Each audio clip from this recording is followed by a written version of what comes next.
All right, good evening. Welcome to the South Dundas Council meeting for Wednesday, July 16th, 2025. Welcome from the council team, staff, and members of the community. Welcome to tonight's meeting. I have a resolution, let it resolved that the July 16th, 2025 council meeting in the Municipality of South Dundas now be opened at 6:01 p.m. Moved by Councillor Smith, seconded by Councillor Ward. All in favor? Carried. At this point, Councillor Vino sends his regrets. Under item 3, do I have any amendments to the agenda for tonight? Clerk LeBrun?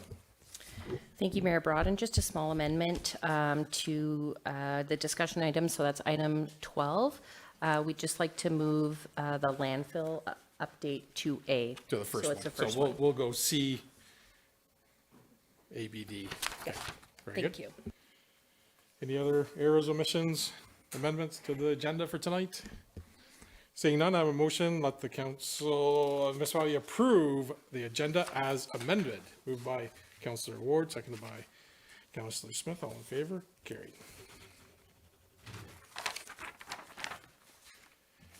Any disclosure of pecuniary interest in the general nature thereof? I will disclose on 12A as per the agenda item order. Plaza update, as my wife's family owns property in both plazas. Any others? Okay, seeing none, we'll move to adoption of minutes. Any errors or omissions of the June 23rd regular council meeting minutes? Seeing none, I have a motion, let it resolved that the minutes of the meeting be adopted as resolved for June 23rd, 2025. Moved by Councillor Ward, seconded by Deputy Mayor St. Pierre. All in favor? Carried.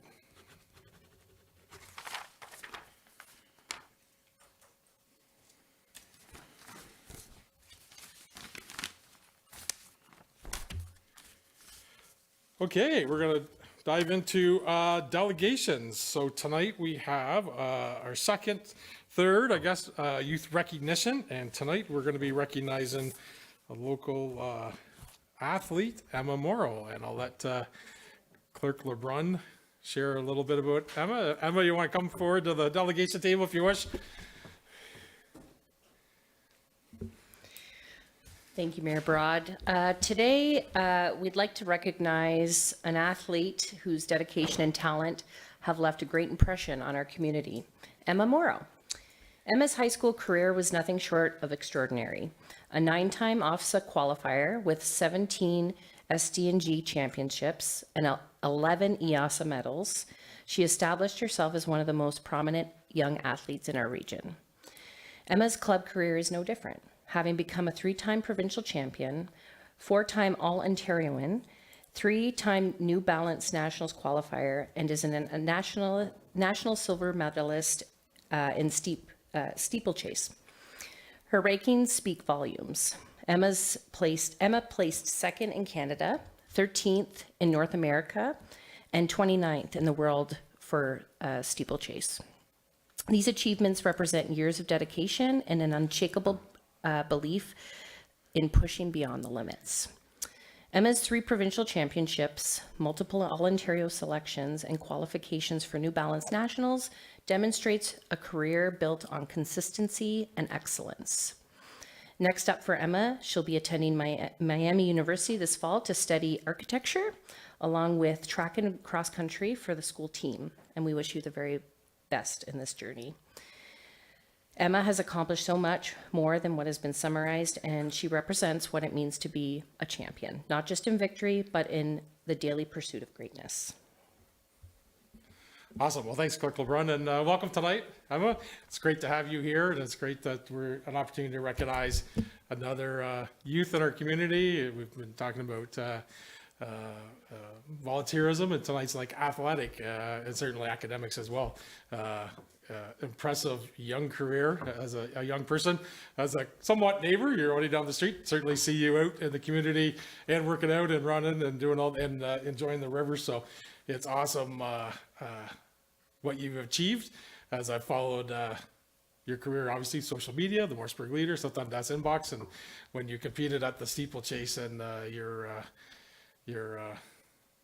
rankings in the steeplechase around the world. That's incredible. So we're certainly proud of you in South Dundas. So we wanted on you tonight. Any other comments from the council team? Yeah, Jeff, thank there? you, Mayor Broad. The only thing I want to also recognize, which is not on here, is often I'll go over and obviously I sit on my own porch in Mariah Town, but I'll go over to Bill and it's on Lawrence Place.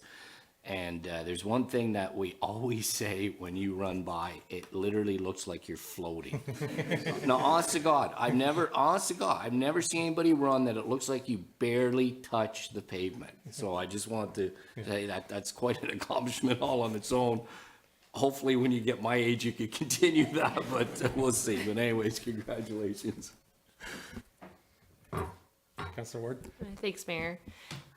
Emma, congratulations on the U Miami. That's awesome. Good for you. It's awesome to see a youth continue on with their education. Not only are you an excellent athlete, but I know you have excellent grades as well. And congrats to your mom and dad for raising such an amazing individual. So good for you guys. Thank you. Councilor Smith? Yeah, congratulations, Emma. So the weather this week is preparing you for what it's going to feel like in Miami. So for those of us who don't know exactly what is steeplechase. Good question. Good question. It's hurdles, but like a distance race. So it's 2 or 3K. Then you have 4 hurdles every lap, and then 1 water jump. Oh, okay. Okay. Cool. Okay. Anything you'd like to add? Anything? No, that's great. So, and we'll have you up for a picture with the council team, but we have a certificate here, in recognition of all your athletic accomplishments to Emma Morrow. You're a champion, you're a record holder, and you're really an inspiration to us and to all the youths in our community. So congratulations. Thank you.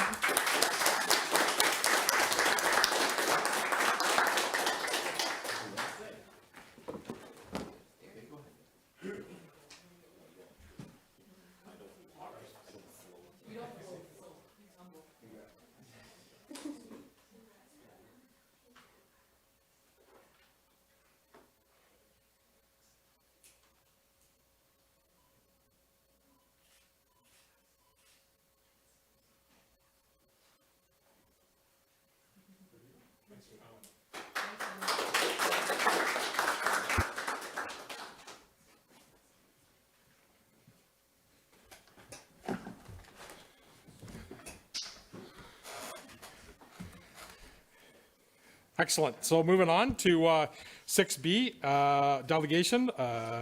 Jamie Pollock is here from MP to review our draft financial statements for 2025.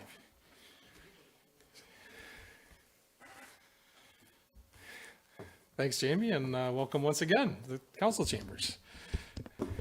Well, thank you very much, Mr. Mayor and members of council and administration. I'm happy to be here tonight. As you know who I am, I'm Jamie Pollock. I'm with M&P. I've been with the firm for 8 years, and Craig Keen Spidey Marker before then for a total of 25 years. And I'm chartered professional accountant. As we go through the package that's in front of you, if there's any questions or concerns, please stop me and I'll be more than happy to answer your questions, or if I skipped over anything, just let me know. So I believe we have, first of all, our audit finance report, which is addressed to council, and I won't go through much of it in too much detail, but if we go to the second page, it just kind of outlines kind of what we use for materiality, which was $790,000, which is an accounting term. While our audit cannot be relied upon to detect any incidents of fraud, no incidents of fraud or suspected fraud came to our attention during the course of our audit. Nothing has came to our attention that would suggest any non-compliance with laws and regulations that would have material effect on the consolidated financial statements. Under accounting policies and standards used, it was consistently applied by your administration. And in this report, it outlines our independence letter, that we are independent of the municipality. And then at the end, which I'll kind of circle back to at the last page in this report, is our recommendation letter, but I'll go through it after we go through the financial statements. It's just a couple items of housekeeping items to follow up by administration. If we go to maybe the page where it says the analysis of operating surplus, which might be the last page. I like to jump things around, you know, make things interesting. That's the only way us accountants can have fun here, is just play with people's minds. I'm also messing up the press because I was told they know exactly what I'm going to say every year and they just have to fill in the blanks, so. So this page kind of shows down, because the financial statement, they're prepared according to Public Sector Accounting Board or PSAB standards, and it takes in a lot of your funds on a consolidated basis, where this page kind of breaks down what is your operating surplus for the year or deficit, and the same with your water and sewer systems. So if we kind of look at the middle column, we have your actual results for the year compared to the budget amounts on your left-hand side, which you budgeted for. And you see at the bottom of the left-hand column, you always budget for a balanced budget. So the actual amounts for the year for your operating fund was $16.6 million compared to a budget of just under $16 million for a surplus in revenues of $646,235.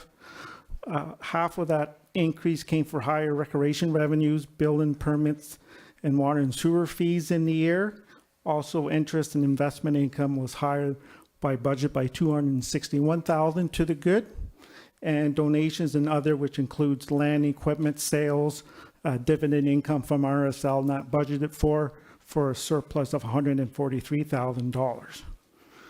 Under expenditures for the year, which exclude amortization expense because that's a non-cash item, total expenditures was $12.8 million compared to $12.5 million, for an excess of $295,000 in the year. And most of it was due, like under general government, higher wages and benefits, or under protections to purchase and property, higher materials and expenses. Some capital items that you budgeted through your capital fund got expensed as repairs and maintenance instead. But your transportation services of a budget of $2.6 million, you came within $3,600, so that's excellent. Environmental services budget of $3.8 million, you came in within $15,000 of budget. So that's like almost 0.02%. Same with health services. Recreation and cultural services, yes, you were over budget due to higher contracts, but your EDP projects in the year that wasn't budgeted for was spent, you know, as reinvestment back into your community of $71,000, and some capital work that was done that was not considered tangible capital assets, but expensed as operations instead. So the net revenue for the year after expenditures was $3.7 million compared to $3.4 million, in excess of $351,000. Some of that revenue, like the RSL dividend income, gets transferred to reserves during the year. So that's why you have an overage in your funds transferred to reserves and reserve funds of $49,000. With capital fund transfers, just based on timing, there was savings of $23,000. Your rate being on with your municipal debt payments, and there's some stuff that affects RSL and the former BIA. So overall, there was a surplus in your operating fund, which includes water and sewer, of $307,451. So that's positive. You had a very good year. Your water and sewer systems had a surplus of $61,365, which gets placed in their respective reserve funds at the end of the year. And your operating fund had an overall surplus of $246,086 positive, and that gets transferred to your working capital reserve at the end of the year. So on both those fronts, you had an excellent year. And as we go through the statements, you'll see that with this kind of success that you had this past year in 2024, through the statements, you will see that you're still in very good financial shape. So if we go back to the financial statements.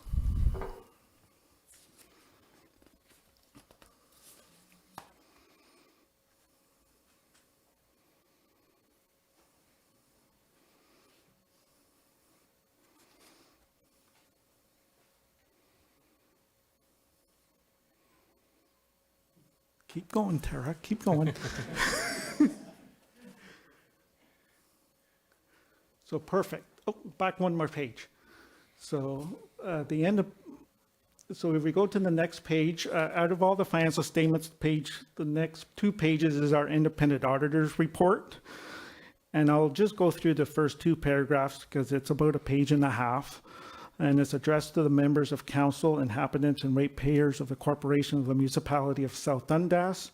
We have audited the consolidated financial statements of the corporation or the municipality, which comprise the consolidated statements of financial position as of December 31st, 2024, and the consolidated statements of operations, accumulated surplus, changes in net financial assets and cash flows for the year then ended, and notes to the consolidated financial statements, including a summary of significant accounting policies. In our opinion, the accompanying financial statements presents fairly in all material respects the consolidated financial position of the municipality as of December 31st, 2024, and the results of its consolidated operations, changes in consolidated net financial assets, and its consolidated cash flows for the year then ended in accordance with Canadian public sector accounting standards. So it's a clean audit opinion. That's what you want to hear from us as your auditors. And with all the documents that you see, only the 2 pages is actually what you pay us for. So the big fees goes for these 2 expensive papers. It does outline the responsibilities of management or administration, those charged with governance as you regarding the financial statements, and our responsibilities as auditors and some of the limitations as being your external auditors. The financial statements are in draft format. They're in draft until you approve the financial statements. So once you are approved the statements, we will be in a position to issue our clean audit opinion on those financial statements. If we go to the next page after that, this is the consolidated statement of financial position or the balance sheet. It is at a particular point in time at December 31st, 2024. Your total net financial assets was $17.1 million compared to $16.7 million, an increase of $376,000 or 2.2%. Most of that increase is in cash by $95,000, and your taxes receivable was up by $350,000 in the year. Liabilities, a total of $12 million compared to $14.4 million, a decrease of $2.3 million.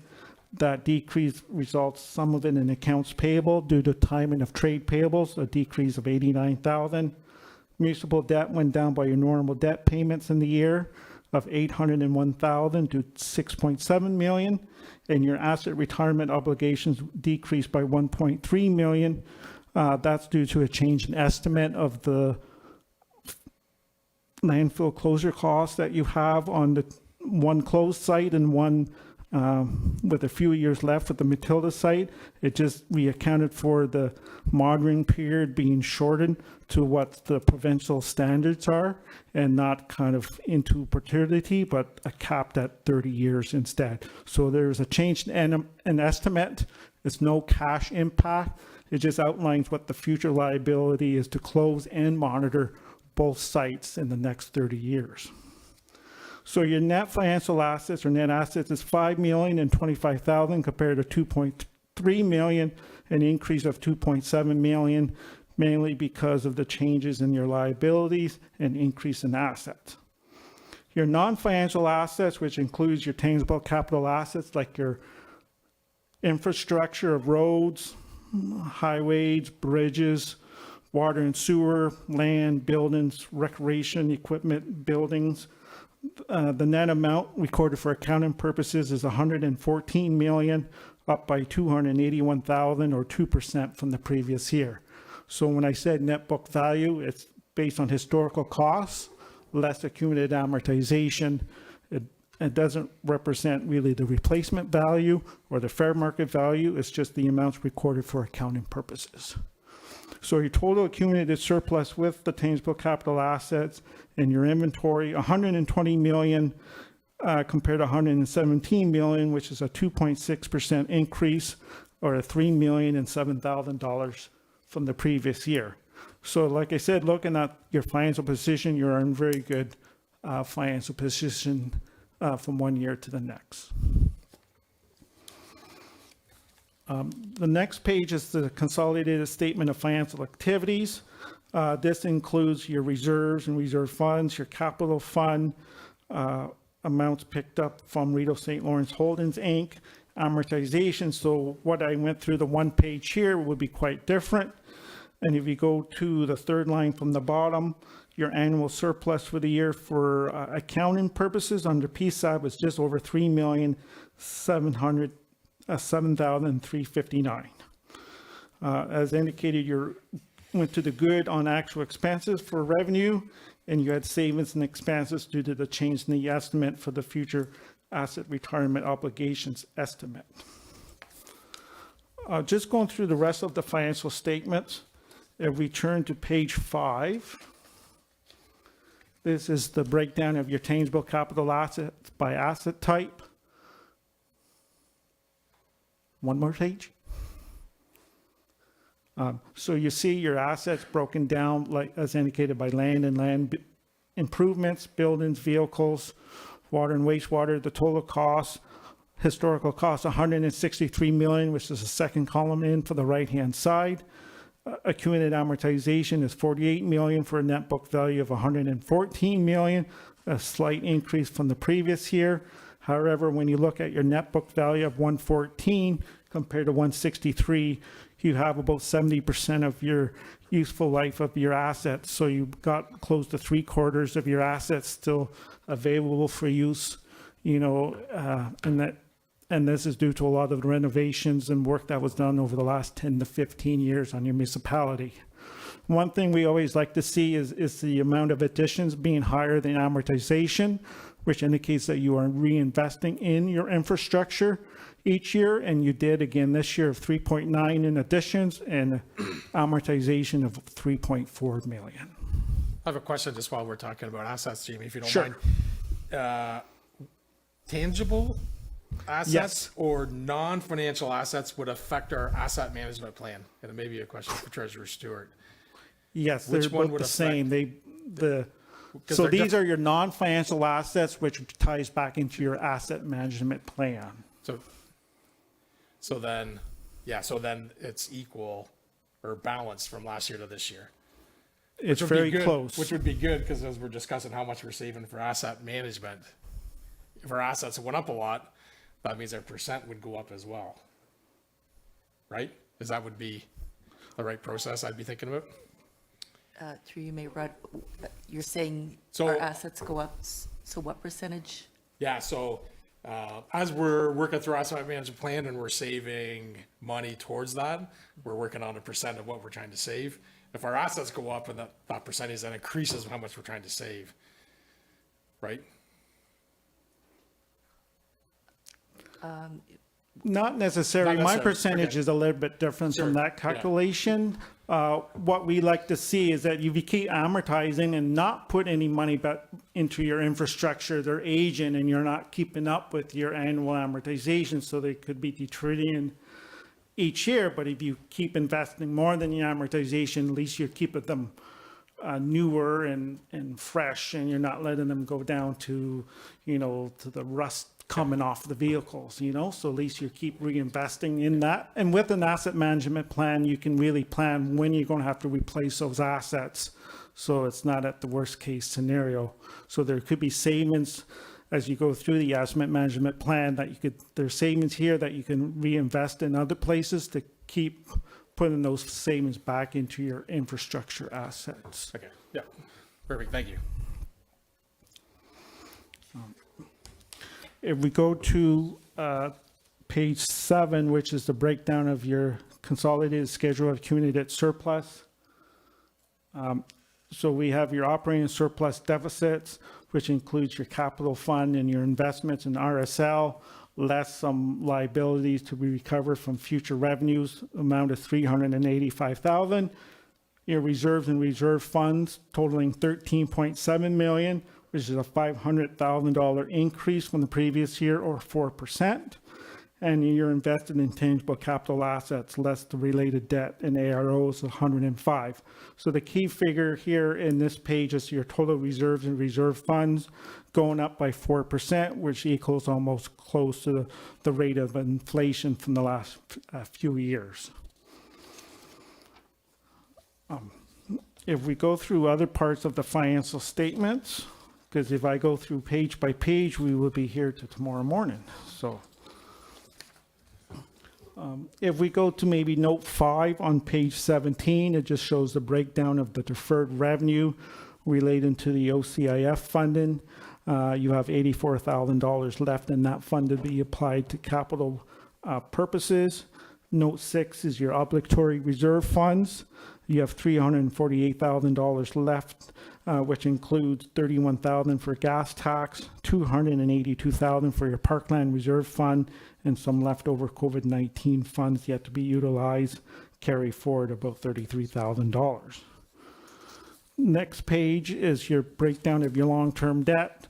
As I indicated, the debt went down by your normal payments in the year, so it went down by $801,000, and it shows the breakdown of the debt and what it relates to for each line item, and then it shows the payments expected to be made in the next 5 years.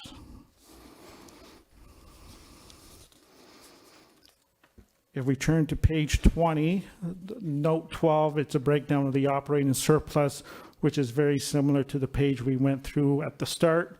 Overall surplus, $307,451, broken down between $61,000 for water and sewer and $246 for operating.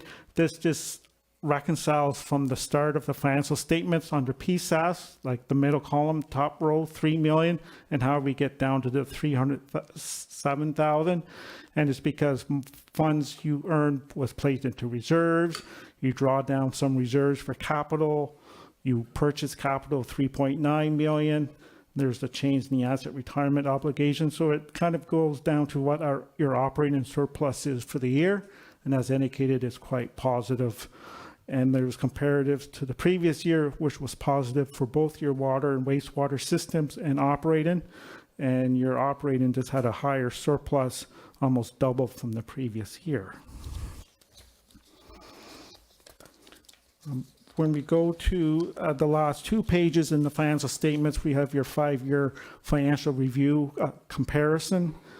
The annual surplus over the years, except for 2023, has grown from 2.7 million to 3,008,000, which is for PSAS purposes.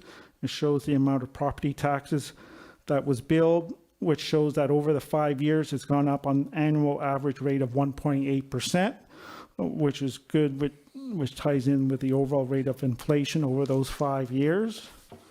And then on the last page, it shows how your municipal rate have increased in your tax assessment.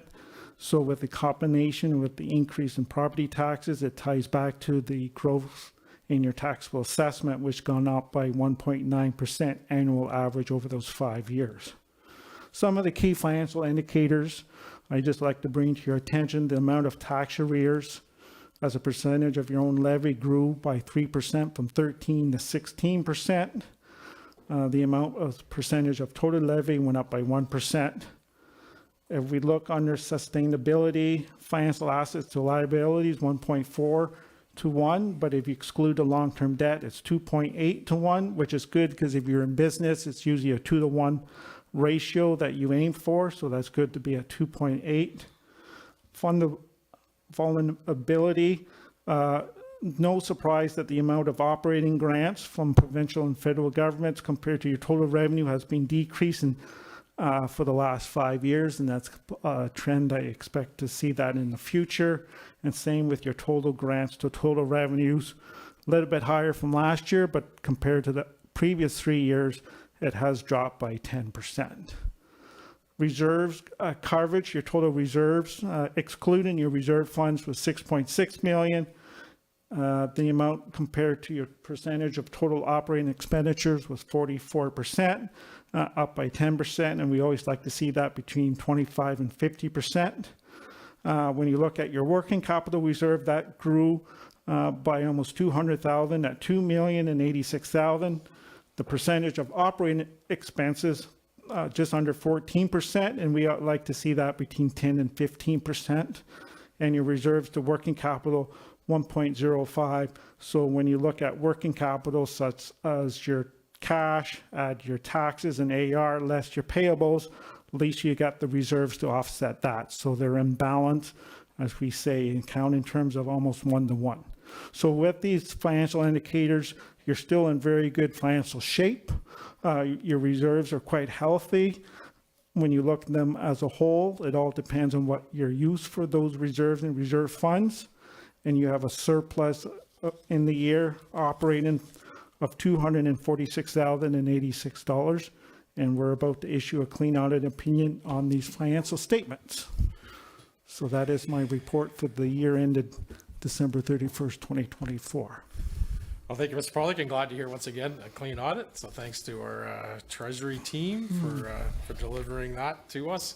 And overall, good work from admin and the directors online and the expenditures, and created a few extra revenue lines to give us a little bit of surplus. So I think overall, good work for sure. Any other comments or questions from the council team? Councillor Ward? Thanks, Mayor. I just have a general question. So on the very first page of the letter, it talks about tax receivables are up 32%, but tax revenues are only up 6.7%. Why are they not the same? Like how? I just don't understand it. Sorry. That's an excellent question. So the tax revenues is just your portion, where your taxes receivable, you're responsible for collecting for the counties and the school boards on their behalf. Those revenues don't flow through the statements, so your receivables are actually higher because you're kind of taking the risk and holding responsibility to collect for their portion as well. That's part of your taxes receivable. At the same time, other accounts receivables, not necessarily in this case, but maybe old water and sewer arrears or other stuff can be added to the tax roll. That's not tax revenue related, but it could be added, such as outstanding permits or old arrears. So sometimes that can jump higher than what the actual revenue is. So our point is, our issue, it is jumped up quite a bit. And we like to make sure that your administration follows up on the collection of those accounts, because it does raise a little bit of a red flag that your receivables are growing. As they grow, you're not getting the cash for those items while you still have to spend for capital, operating, and reserves, plus making the necessary remittances to the counties and school boards without collecting these funds. So to answer your first question, yes, that's why there's a difference, because you hold responsibility for the taxes that you collect, you need to collect for the counties and the school boards, and that's the main reason for the increase. May I ask a follow-up? So to that regard, then, the county should never be in a position where they don't receive money from the township. So the township's paying the county for people who don't pay the township. That's exactly what it is. So that's an interesting thought. Yeah, we still have to pay the bill regardless. And we are obligated to pay that, or can the county write that? Should the county decide to do that? Could they write off that as a debt? No, you raise the taxation on their behalf, and you have to remit what they're supposed to be taxes. That's just the arrangement that you have with the counties.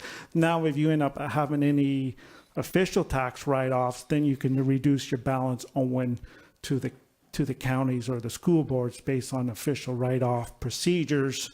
But the amount of AR going up, you're ultimately responsible to collect those balances. Now, if people don't pay after 2 years, you can put them as registered properties and can force the collection or through land tax sales. So ultimately, you will likely collect those funds, and then they all go to you after you made the remittances to the counties and school boards, which could be 2 or 3 years earlier. So when you think of the counties, they receive everything up front. Same with the school boards, and you as a municipality are holding the receivable to collect those funds. Okay. That's the way it is. I can't.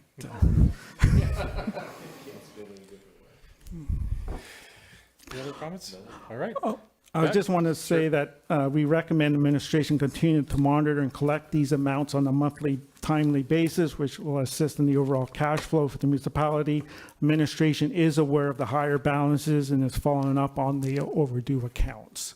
So this issue that you raised and that's in the letter, administration is fully aware of it, and my understanding is that they're doing it this year in 2025 to help lower that overall tax arrears balance down.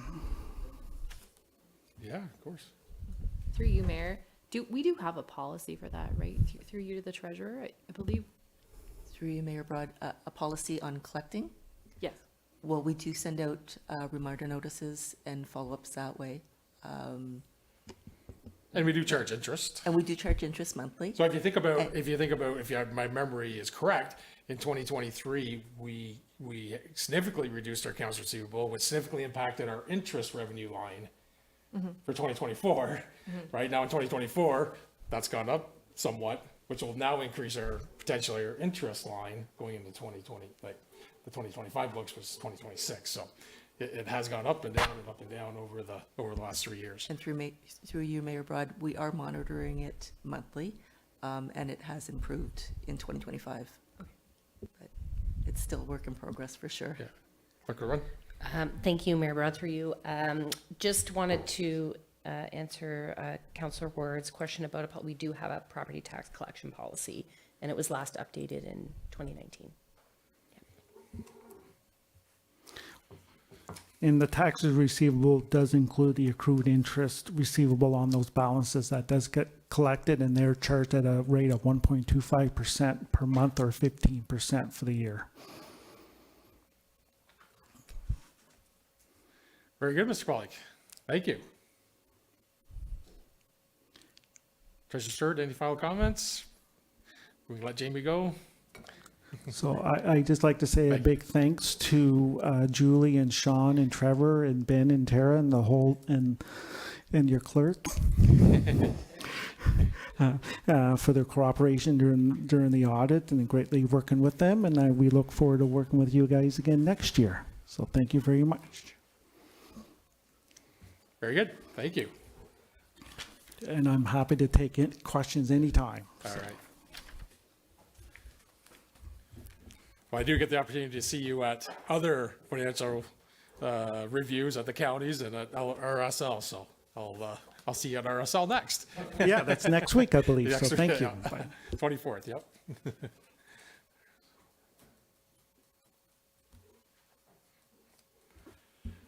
Okay, now we have a public meeting. So I have a motion, let it resolve the public meeting to consider proposed zoning bylaw amendment, Z 2025-07, 0682 County Road 2, now be opened at 6:38 PM. Moved by Councillor Ward, seconded by Councillor Smith. All in favor?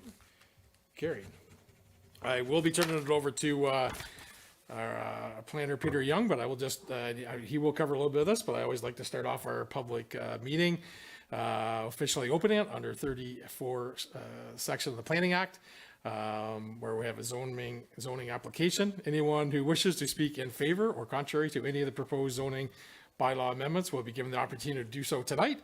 Before you make a presentation, I would ask that you provide your name and address, and I'm required under the Planning Act to advise you that if you do not make an oral presentation or a written submission before the zoning bylaw amendments are adopted tonight, you will not be entitled to appeal that. So for now, I will turn it over to Peter Young for the presentation, and then we'll open up the floor for the questions. Welcome, Peter. Great, thank you very much, Mayor Broad.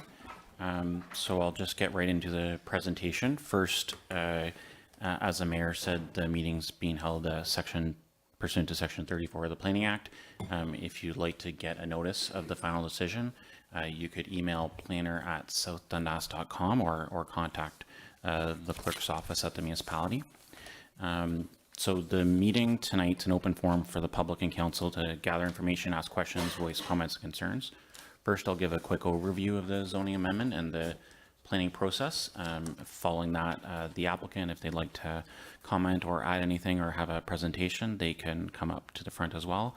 Following that, through the mayor, there'll be opportunities for comments and questions from the public and council, and potentially opportunity for the applicant to address them.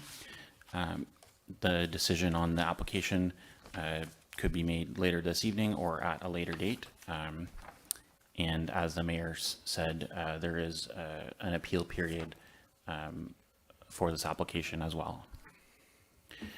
Just to the next slide, at a high level, when council's considering planning applications, they look at the provincial planning statement. That's the policies that apply province-wide on how to consider development applications, and those decisions that council makes have to be consistent with those statements. Council also considers the SD&G official plan, which is has the goals and objectives for planning over the next 20 years, including how you look at individual development applications. And the next kind of level is the zoning bylaw. So we're looking at something that's a general commercial zone right now, and the proposal is to add another use to that zone. Zoning bylaw is what uses are allowed, how far the buildings have to be from the property line, and things like parking and open storage, all those types of rules. So now I'll get specifically into the property tonight. So it's just southwest of the roundabout, about 3.6 acres, 10682 County Road 2. And the purpose of the zoning amendment is to rezone from general commercial to general commercial exception 17. So the general commercial zone permits a couple of dozen different commercial uses. Commercial garage is not one of them. So the effect of the application would be to add the use of commercial garage where vehicles owned by the general public are repaired and maintained. So when we look at what the official plan, that kind of policy lens that's for the long term of the community, it is located in a commercial district, similar to a lot of the properties on County Road 2 and County Road 1 as well.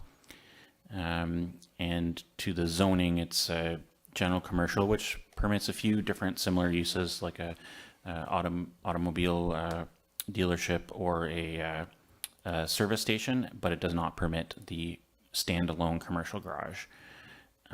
Under the proposed zoning that's in front of council for consideration, it would need to meet kind of higher setbacks from residential. So at least in the rear yard, at least 12 meters for any buildings from the rear property lines, as well as restrictions on open storage and requirements for landscape and screening.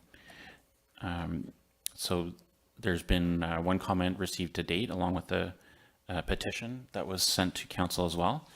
And the petition mentioned a number of different issues related to noise, light, after hours activity, impact on property values, environmental health risk, community character, prior non-compliance, and suitable alternative sites.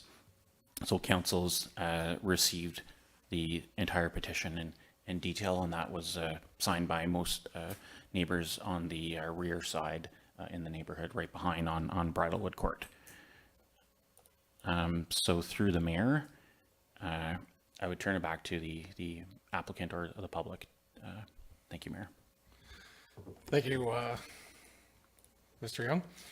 Okay, any comments or questions at this time from the team? Okay, we can, yeah, sure, we'll go ahead. Councilor Ward? Yeah, through you, Mayor, to Peter, if you don't mind. So service station is allowed under this commercial garage. Can you just explain the difference to someone who has no understanding of that?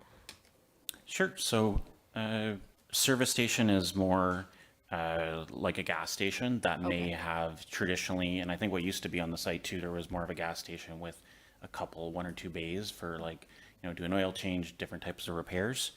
So that's one use that's permitted in general commercial, but commercial garage is more for the general public standalone garage that, you know, your general repairs, your not just like the gas station where you pull in for an oil change or a tire change. So just a bit more substantial.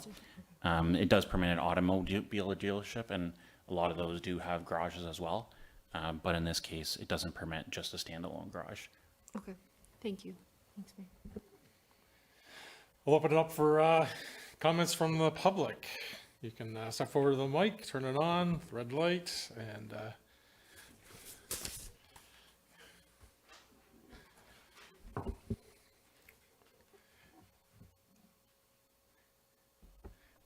Thank you. Just your name and address, Todd? Yes. Sure. Todd LaRock. I am living in Bridlewood Court, 5554 in Iroquois. Good evening, Mayor, members of council, members of staff, and guests tonight. Thank you for the opportunity to speak tonight. I'm here to express strong opposition to the proposed zoning amendment from general commercial to general commercial with special exemption. Just to be clear, we're not opposed to development or business use within the current zoning framework, which allows for light vehicle repairs such as oil changes and tire service. However, the proposed amendment introduces potential for significantly intensified use of the property, which may be incompatible with the surrounding residential neighborhood. The current owner has a documented history of exceeding permitted uses under the existing zoning. This includes stockpiling and crushing vehicles, operating heavy equipment late at night, and unloading vehicles during off hours. These activities have caused repeated disturbances and have caused a negative impact. Given this track record, we question the wisdom of granting broader permissions. Another concern is the lack of information of the intended use of the property. Business plan has not been shared as to clarify the use and scale of the operations, hours of operations, or any environmental safeguards. Without this information, I find it difficult to see that how council or the public can fully assess the long-term implications of this zoning change. A full-service garage introduces increased volumes of hazardous materials. Obviously, there are environmental impacts to this. We feel that the proposed use is simply not compatible with the surrounding neighborhood. Full service auto repair, especially if poorly managed, will bring down our property values and fundamentally change the character of the neighboring community. In addition to me being here tonight, as mentioned, we have formally submitted a letter of opposition to the Planning Committee. This letter is supported by 12 neighbors who share our concerns.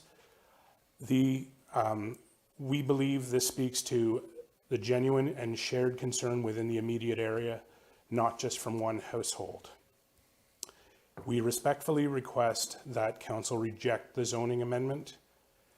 And just as a final thought, we do support responsible economic development, but it must be transparent, compliant with current regulations, and respectful of the community. This proposal as it stands, we don't feel that it meets this standard. Thank you. Thank you, Mr. Lark.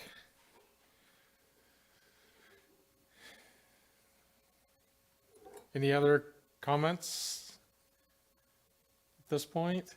I do know the zoning amendment and property standards are separate bylaws, but they seem to, in this case, be crossing paths as Mr. Rock's conversation, and maybe I can have Mr. Turner. I know that in this property in the past, there's been property standard violations. Is that correct? Is that what, in reference to Mr. Rock's conversation? Good evening, through you, Mayor Broad. We had in the past a property standards issue with this property. The owners were fully compliant, and that property standards issue has been closed. We currently do not have any complaints and or property standards issue with the property at this time. Okay. But we've had leading up to this point. Okay. Deputy Mayor. Yeah, thank you. Just listening to Mr. Rock's comments, I know it's difficult when we're going through zoning amendments because 9 out of 10 times, and I live in the development world, so I'm just commenting on it. I'm not saying yes or no to the application or the rezoning, but that is a struggle with development, is when developers are asking for a zoning amendment that it's not necessarily tied to a site plan. So Peter, can you walk us through, if a zoning amendment is approved, what would be the next steps in terms of a site plan and a site plan layout, and is that public information, appeal, all of that stuff? So could you just walk us through, just for everybody's knowledge? Certainly through the mayor. So typically if someone wants to do a major renovation or let's say an expansion of a facility, they have to submit a site plan control. So they have to look at where the setbacks are from different buildings, where there's landscaping. The municipality can ask for noise studies. They have to look at the stormwater management so that any kind of runoff is being controlled or things are going into like boil separators. Now, if there's not major expansions and there's previous building permits in the past and it's just sticking to the existing footprint, may not trigger the site plan control process. But generally, if there is any expansion or any type of future development, because it is a large property, it's 3.5 acres, it would have to go through a site plan control process. And all the things I mentioned, like the landscape buffering, areas, visual screening for any open storage, all the setbacks, that would all need to be considered through that process. As well, let's say if there was a noise issue, they may have to have certain, okay, the doors can only face the front, they can't face the back, those type of things. Just one other thing I wanted to add to, in addition to the property standards bylaw, there is in the general commercial zone rules specifically on vehicles in operating condition and either in the process of being repaired, so it can't be those previous uses that were on the property that wouldn't be allowed, even if it's a garage. Yeah. Subsequent, thank you, Mayor Broad. And I guess through a rezoning, can you condition the proponent on landscape buffers and such items like that through a rezoning, or does that have to wait until the site plan application comes forward?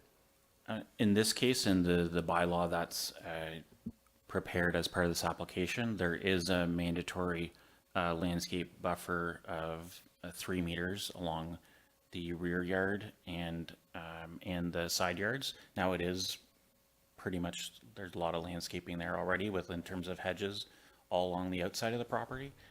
But there is specific landscape provisions in the bylaw that anyone wanting, if someone wanted to use it for a garage, they have to follow those right now, even if they don't make any other improvements. Subsequent again, but can we add on to the conditions? Can we make a buffer strip of, I'm going to exaggerate, 35 meters? Can we add things into the rezoning? Yes, that's certainly within council's Okay, discretion. thank you. Okay, thank you.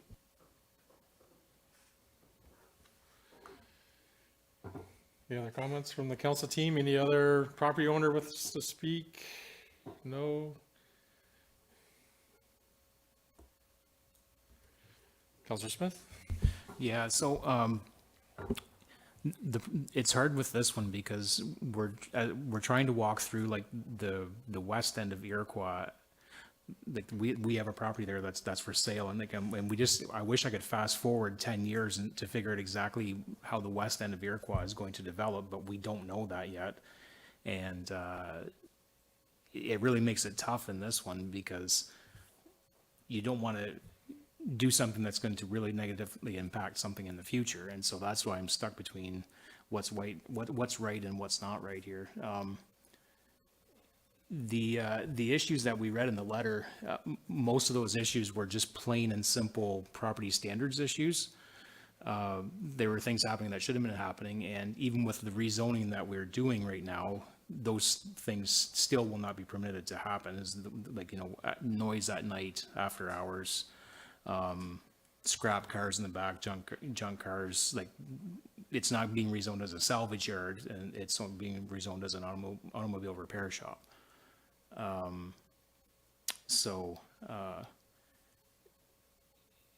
It's this one's a tough one. Yeah. No, understood. Councilor Smith, understood. Councilor Deputy Mayor? Yeah, obviously, we're not discussing the bylaw or passing the bylaw. This is just an open forum, but from my perspective, to be quite frank, is I'm having a hard time with the increase in the use on this property. I could understand that, and we get in this discussion all the time, right? Okay, there's a commercial property and a subdivision is going to be developed beside it, so the people that live in the subdivision need to be aware that there's a commercial property, and vice versa. But I think in this case, there's an existing residence, there's an existing general commercial use on this property. And I just don't see an increase of use at this location. I just do not believe it meshes right. I just do not believe this is the location where it should exist. So, you know, that's where I'm coming from. I'm setting aside the bylaw stuff and the property standards. I'm just generally looking at this as we've got a lot of residential property to the south. It exists now. The general commercial area exists now, and I just do not see increase in the use for this property. Just where it's located is, I don't think it's the right spot. Councillor Ward? Thanks, Mayor. If I could ask a question to staff, and I'm not sure the planner would be the right individual, so maybe Tia, through economic development, can answer this. Do we have any other commercial garages in Iroquois, and how close are they to this location?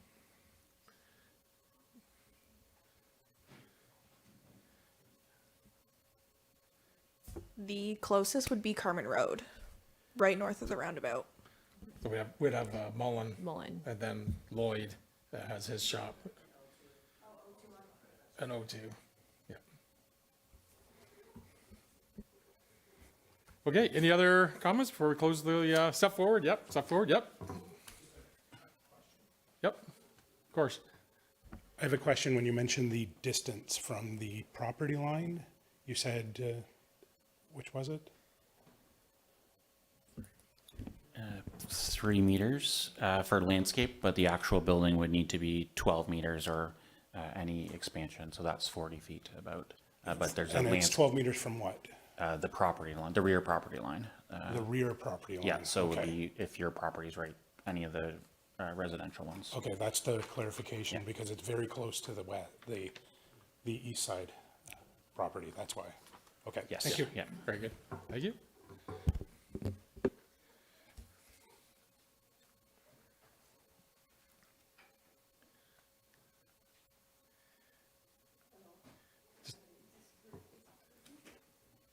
Oh, simple.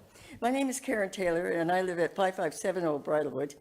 My comments are a little different. The area behind my house, which I believe is still encompassed in that plan, is not cleared. And I believe it's wetland, because it's wet back there because of the runoff and so forth. So I wonder how that would be dealt with. You know, because I know there's strict rules in Ontario on how you deal with wetland. And the other thing is, I've lived there for 25 years, and I know that there's been a lot, well, I would worry that there's been a lot of contamination of that property in the back, which is not something that we've discussed yet. And I wonder how that would be dealt with before any approvals would be given. Anyway, that's my comment. Thank you. Well, thank you for that. The second piece, obviously, the landowner's responsible for any contamination cleanup. If they're doing future development work, that would fall on the landowner. But as far as the wetlands piece, Mr. Young, do you want to? Through the mayor, more recently, a lot of the wetland protections through the Ontario government, some of the legislative changes to build a lot more new homes and promote development, some of those have been taken away. But if someone does want to expand and kind of put a parking lot or paving in all the area, they do have to do a stormwater management plan, direct all the water into a safe place and make sure it doesn't run off on any other properties. So if there's a specific species, they would have to look at that.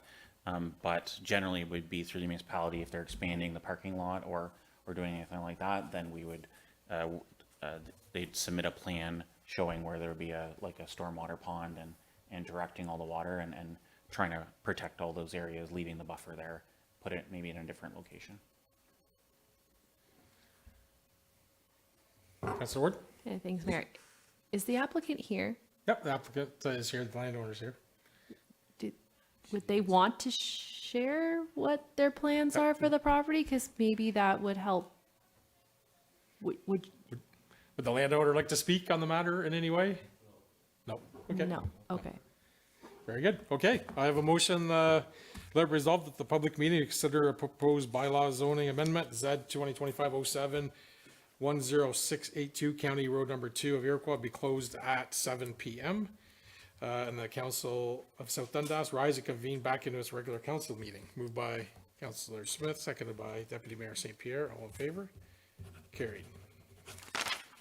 So next on the agenda are bylaws. I could do a strong poll if we wanted to before I announce the motion. Do we have interest in deferring the zoning bylaw amendment decision, or would we like to make a motion and vote on it? Councillor Ward?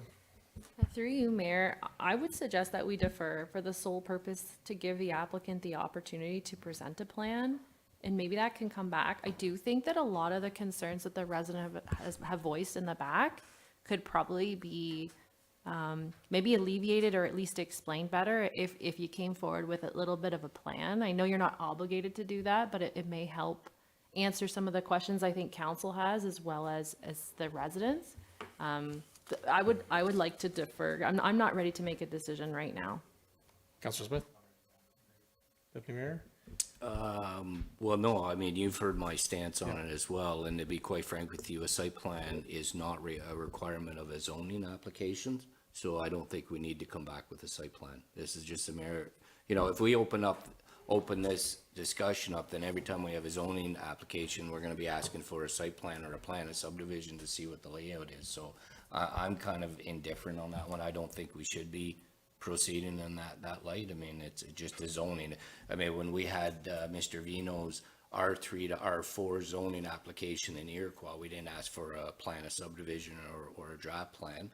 When we had OPG come with their plans, we didn't ask for specifics. So I just don't think we should be going in that route. I think we should just make the decision, but this is democracy, so I'm open whatever the three wants to do, for sure.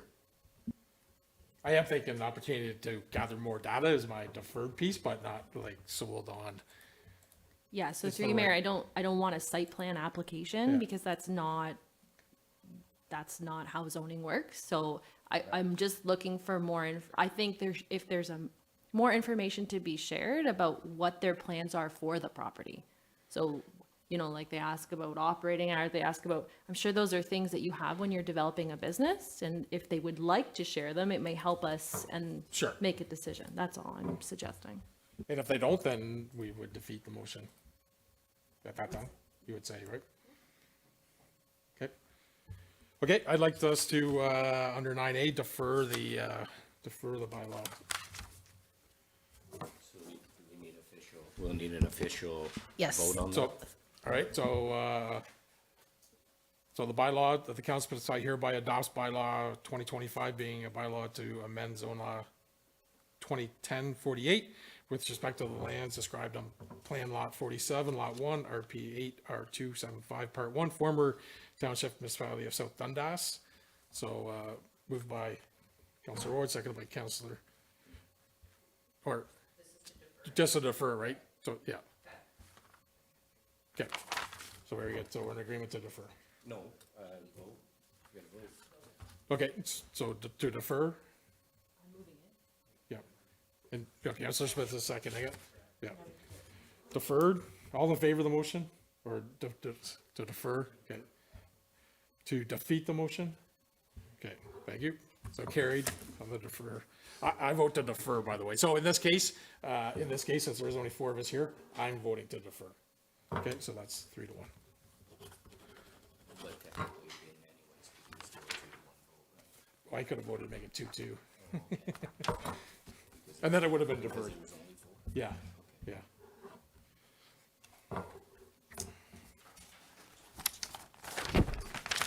Okay, moving to 9B, 2025-57, stop up and close, Frank and James Street. Clerk LeBrun. Thank you, Mayor Broad, and through you to council. The bylaw before you tonight is a little bit of a housekeeping bylaw, and the purpose of it is to stop up and close a portion of Frank Street and James Street in the Iroquois Plaza to enable infrastructure upgrades that are currently happening. So this would make it official, and the map of the stopped up and closed portion is in the report, but happy to answer any questions council has on this bylaw. Okay, a motion will resolve that the Council of South Dundas adopt bylaw 2025-57, being a bylaw stop up and close portions of Frank and James Street in Iroquois as per Schedule A of the bylaw.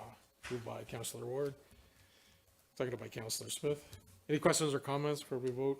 I didn't think there was. Okay, all in favor? Carried.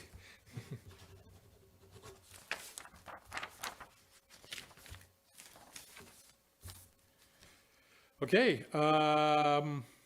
9C, 2025-57, speed bylaw. Director Hyman. Thank you, Mayor and Council. So in front of you is just more of a housekeeping item when it comes to the speed limit reductions, or the speed limit bylaw and the introduction of the school zones. So we had the discussion in the committee of the whole meeting on March 19th, where we presented a plan to implement school zones around our three schools, Iroquois Public, Seaway High School, St. Cecilia's and, or St. Mary's and Morrisburg Public. Within that report at the committee of the whole, we also talked about, or we also discussed Heritage Road and Dunbar and reducing the speeds as you're approaching each of the two hamlets. So this, within this report is just strictly adding it to the speed limit bylaw, the identified locations, and what the relative speeds will be for each of those said locations. And I can answer any questions which you may have at this time. Questions, comments for the director? Deputy Mayor? Yeah, thank you. I'm really glad to see this move forward. Pardon the expression. Slowly, move forward. Slowly. A couple questions. Are we going to make sure we're advertising this Facebook, Leader, and all the appropriate medias just to make sure? Now, should we be putting up some warning signs that this is coming, or do we think that just the advertising through the media is fine? I know that movement of foot in some municipalities, if you're putting up a new stop sign or new regulatory signage, that there's a kind of a pre-warning sign that this is coming or this is here. Thank you for that question. And through you, Mayor Broad, we intend to send out letters to the school boards and to the bus company and social media website. We plan on sending letters out to the residents on Heritage Road and Dunbar Road to let them know that we are reducing the speed.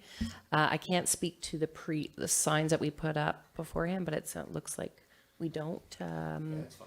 But yeah, we plan on communicating it Would we put, through all the platforms. Dr. Hyman? So through your Mayor Broad to Deputy Mayor St. Pierre. So when you made the reference of new, the only time that the roads department would have put up a new would be if it was a stop sign or a yield sign, and it would say new stop sign with an arrow ahead, just to forewarn people that they're coming to the new. When it comes to speed, when we're talking from an 80 kilometer an hour zone to a 50, we're going to put the 50 kilometer an hour with an arrow showing 50 ahead, so that when we hit the mark, then it shows 50. And vice versa, when you're coming from a 50 to an 80, technically we do not have to post it, because in the rural, it's an 80 by default through the Highway Traffic Act, but we are gonna post an 80 kilometer an hour sign, right opposite where the 50 is. I guess what would be different is we don't have 50 kilometer an hour speed limit signs in the village today, only when you're approaching the village. So now seeing a speed limit sign in the village is gonna look different. Yeah. Okay, Yeah. thank you. Yeah, no, that's good on that one. Okay. I have a motion to resolve the Council of South Dundas adopt bylaw 2025-58 to set the rate speed limit on municipal highways and establish school speed zones.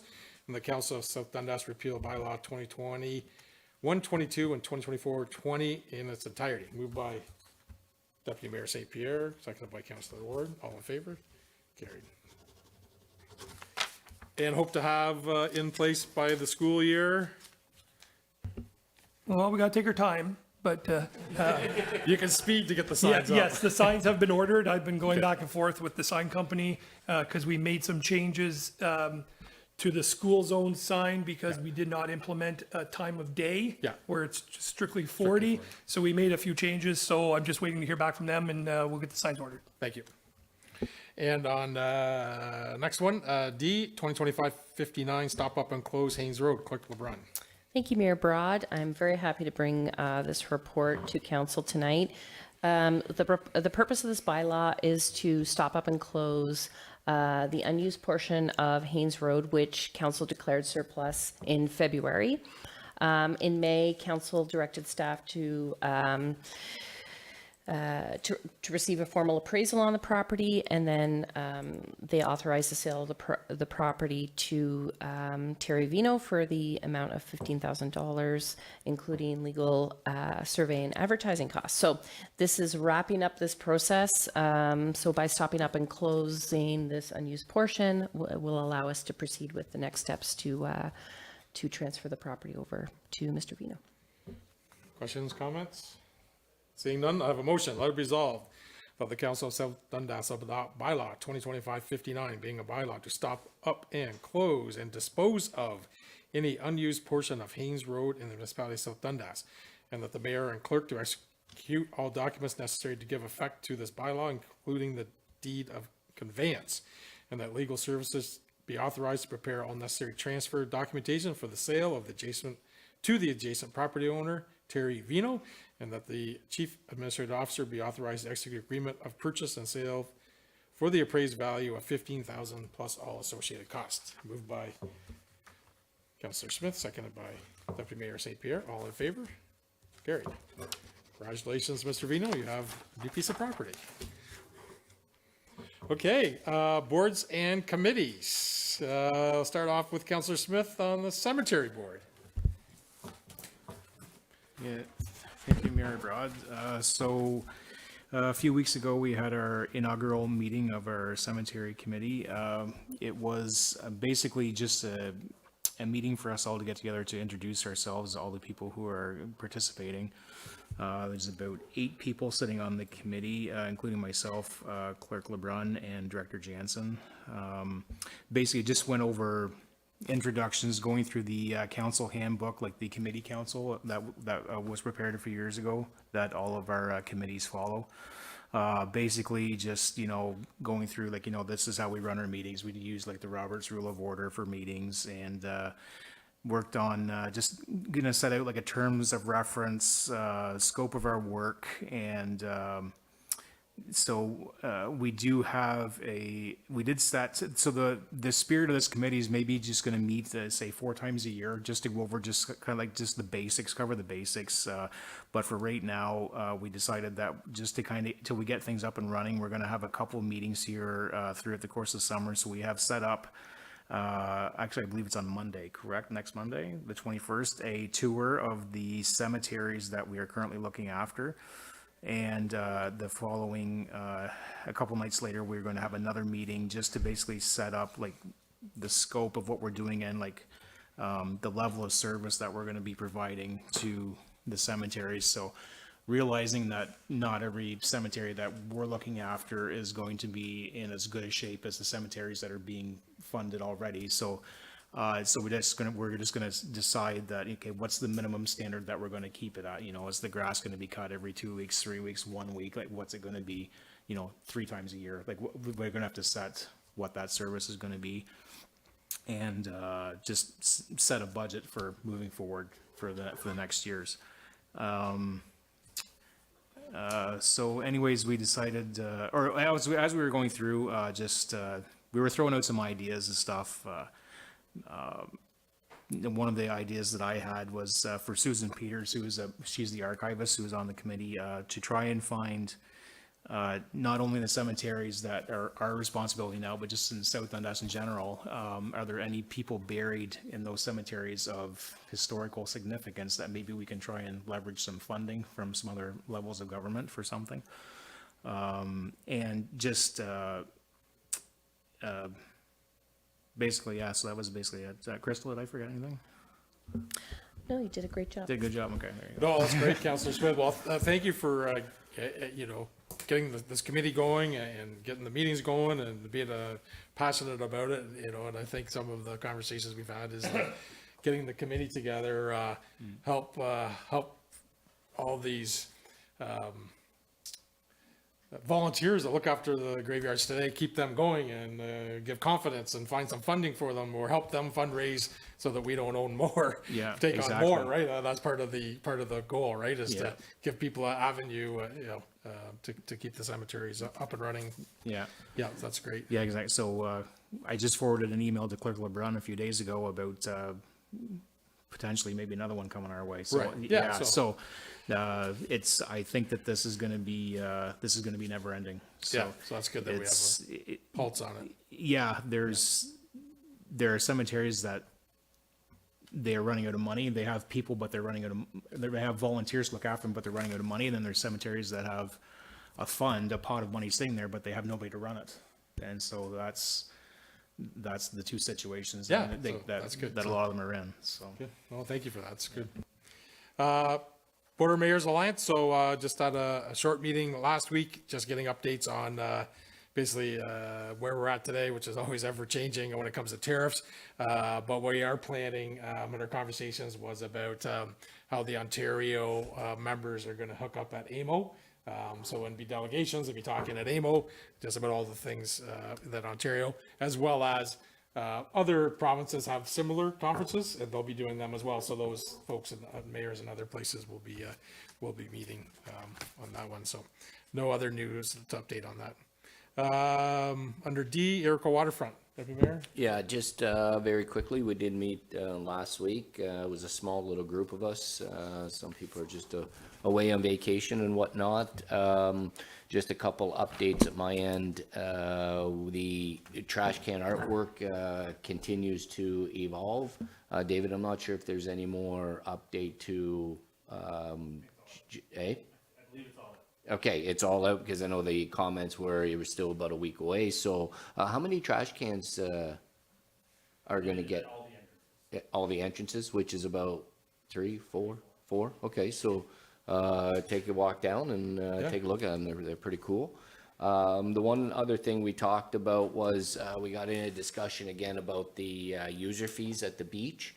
And I guess they didn't really come back with a good report for them to tell them that we're kind of rethinking our approach, that it wasn't going to be on per person, that we're thinking about doing it more on a parking structure base, not structure, but a parking base structure.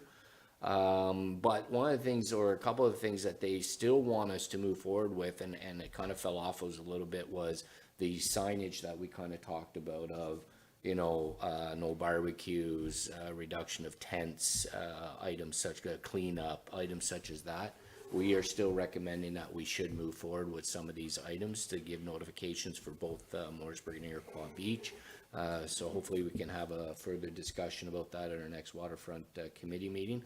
I think that's minimal stuff that we can do to start setting the table up of maybe what's going to happen next year. So we are recommending that we continue moving forward with that type of information. The other stuff that we talked about, unfortunately, some of the new plantings that got planted around some of the light poles got a little bit damaged as part of the grading work around the light poles. A combination of we probably should have done a better job of marking out the new plantings. So it wasn't like somebody just went in there and purposely wiped out a whole bunch, but I talked with the CAO, Ben DeHaan, and David Jansen, and we're going to, obviously, in the spring, we'll reassess, and then whatever we need to get replanted, we'll make sure they get replanted, because it did look good when it initially got planted. So other than that, it was a pretty light meeting. The lighting projects continues. David's continuing working with David Ross on that and seeing that to come to fruition. We talked a little bit about our Facebook update. We seem to be getting a lot of hits on that. Don't ask me for the exact numbers, but we're getting a lot of hits on that, and a lot of comments on how to improve the beach areas and whatnot, and some good comments, some comments that are critical of maybe what's happening. But anyways, we'll take all the comments and we'll formulate, and we'll take whatever we can get and continue improving our beach and the operations of our beach. So that's it was a pretty quick meeting. Excellent. Okay, that's it for meetings. Under consent agenda, 11A, 2024 Annual Report, South Nation Conservation. B, Resolution Town of Bradford, West Gilberry, Increased Income Support Thresholds for Canadian Veterans. And C, 2526 Administration Building Christmas Closure. Have a motion, let it resolve that all the items on the consent agenda be adopted as presented. Moved by Councillor Ward, seconded by Deputy Mayor St. Pierre. All in favor? Carried.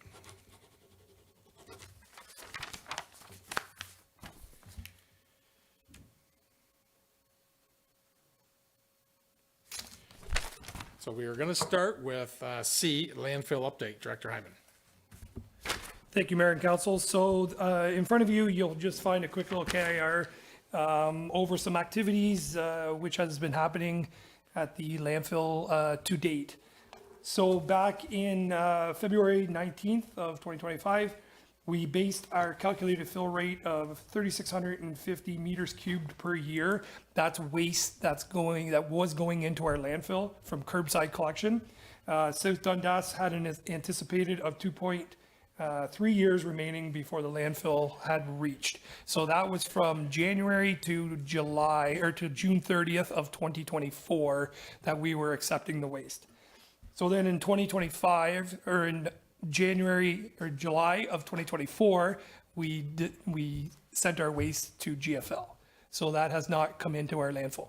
So in order to get a true filling rate, which I believe will exceed the 2.3 years, that will be done in November of 2025 when they do another topographical survey of the landfill. And then we'll have a true fiscal year of January to December 31st of no curbside waste. Then we'll have a better idea of the out years where we are, which I believe will be greater than 2.3 years. So the second question was with the transfer design expansion. So at the February 19th regular meeting, a question was asked to staff if an expansion could happen to our already agreed upon transfer station design model. So I went back to WSP and posed the question, and you'll see in figure 1, they presented with a conceptual plan which would then allow for the expansion. So you'll see an additional 5 bins on the south side of the transfer station.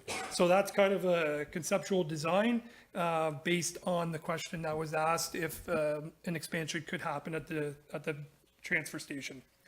So ongoing repairs and maintenance at the landfill. So this spring we went at it and we built a new roadway to the top of the landfill so that we could get the waste to exactly where we needed to get it in low areas. So we could build it up so that we could get to a point where we could cover or cap, cover, close certain cells.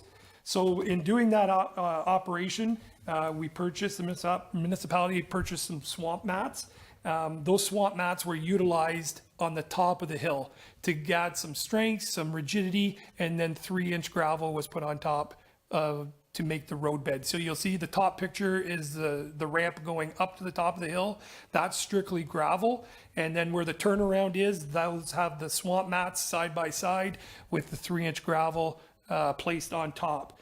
By doing that, we've gotten to almost halfway to the south end of the landfill. So then we could start to fill the 2 south cells. We'll get them to height, we'll cover, cap, close, and then we'll move ourselves to the north and work on the 2 middle cells. So with doing that, it'll bring everything to the proper elevation. So future considerations, something for council and staff to think about. We can mention A, B, and C. The first one with A would be the purchase of a set of scales, which would be a budgeted item. This operation would then become consistent with how South Dundas has to pay to get rid of our curbside waste at GFL. We're paid off of the weight ton with the truck crossing the scale. At our landfill, we could charge the same way. Vehicles coming in, if you throw a bag, it's got a weight to it, you're paid based off of the weight. Then we're getting rid of of 3 to 5 bags, it's so much, and 5 to 7 bags, it's so much money. It's taking that guesswork out of it. You're paid by you're getting paid, the municipality, truly by the weight that's in the vehicle, trailer, whatever it may be. Just keeps everything consistent.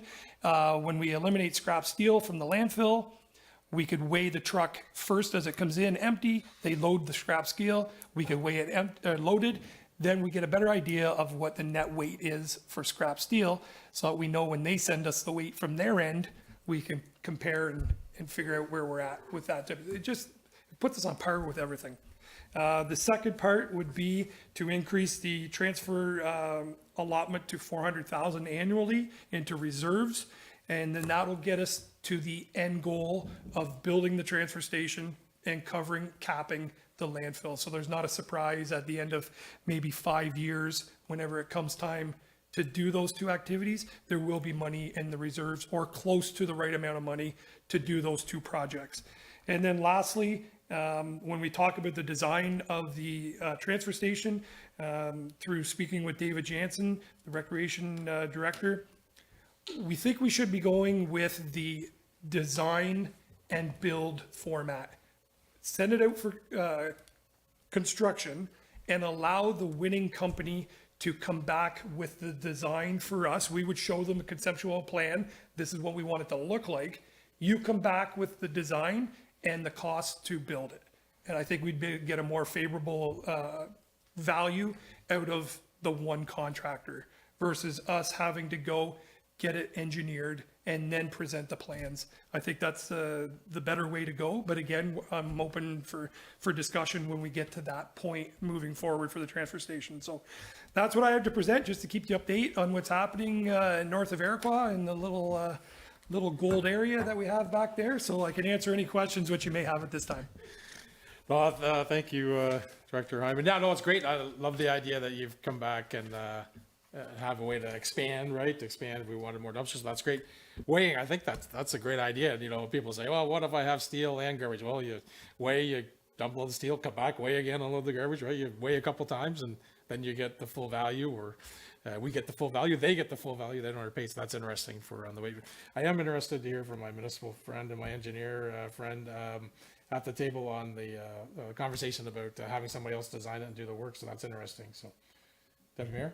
Yeah, thank you, Mayor Broad. Yeah, no, I've been in some involved in some projects, design build projects. It does work well as long as we still provide the appropriate information, the geotech reports, the soils reports, all the information that they need to be able to properly design. Yeah, it's worked well, and sometimes a little quicker as well. So, okay, that's good. Yeah. Yeah, Councillor Smith? Yeah, this one's for Manager Hyman. Just regarding the scale, how soon would you want it?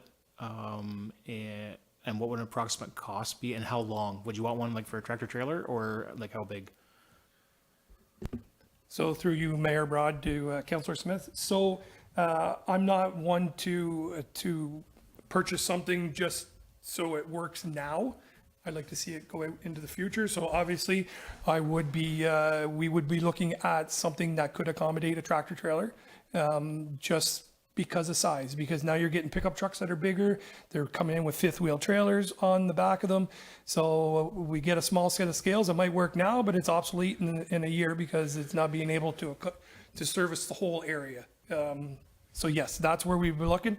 As far as your question on timeline, I'm open. That could be council's decision that, yeah, let's proceed next year, or let me get pricing for next year and we bring it for 2027. It's just how fast would you like to move on that item? I certainly like the idea of make sure it's big enough that we can weigh the outgoing trucks, right? And then we'll know what we're shipping, moving, right? That's interesting. Councillor Ward? Thanks, Mayor. So I guess I'll just start with I think the scales are obviously a great idea. That's how you're going to figure out, especially when we go private. Like when Matilda fills and we cover it, we're going to have to take our waste out of there. Exactly. So we're going to have to know the cost to ship the waste and also make sure we're recovering that cost. So I think that's the right step. I would be amenable if staff could bring that to budget this year, just to see how much a scale is. I think council may be surprised on the bigger the scale, the bigger the money. And then it takes me to the next point. But you know, maybe we don't buy the scale in 1 year, maybe we put some money away, and then we purchase it, like maybe it's one of those multi-year budgeted items. And that brings me to B. I did have a question, Mayor. How much are we currently committing to the reserve? I thought we put money away for capping every year, like 250 or something like that. Through you, Mayor Broad, currently, this year it is 250,000. So what is that reserve at right now? If you don't mind me asking. I could go back to the financial I was statement. like, Jamie just covered it. Without covered it. I believe it's around 1.1 million currently. So it's at 1.1 and we want to contribute 400,000 in addition to the 250 or to bring it to 400? Bring it to Okay, I just wanted to make sure. Oh, That yeah. was a lot of money. Okay, so, and we'll look at that, I guess, when Yeah. it comes back to budget. And then the last part is absolutely, I think this is such a low risk project. A design build is the right probably step. And I think you have 2 people on staff that could probably help you if you ran into some sort of engineering flaw. So I think that'd probably be best. That's it. Very good. Any other discussion, comments? Okay. Very good. Thank you, Director Hyde. That's excellent. So we'll go back to A, plaza update. I'll turn it over to Deputy Mayor.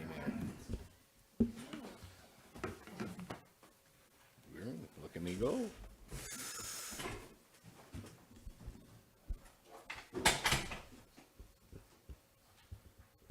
Okay, so thank you. And we got a key information report from the Chief Administrator Officer, CAO. Now, when you're speaking, make sure you're a little slower. Because I know, David, you like to get excited. I'm just teasing you, but thank you. Yeah.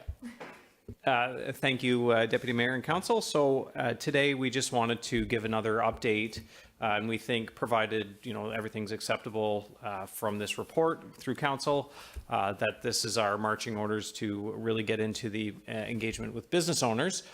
So just a reminder, what we talked about a couple of our last meeting was how we were intending to do the targeted business engagement. So we're looking at a roundtable type of engagement with a small number of participants so that everybody can have an equal voice around that table.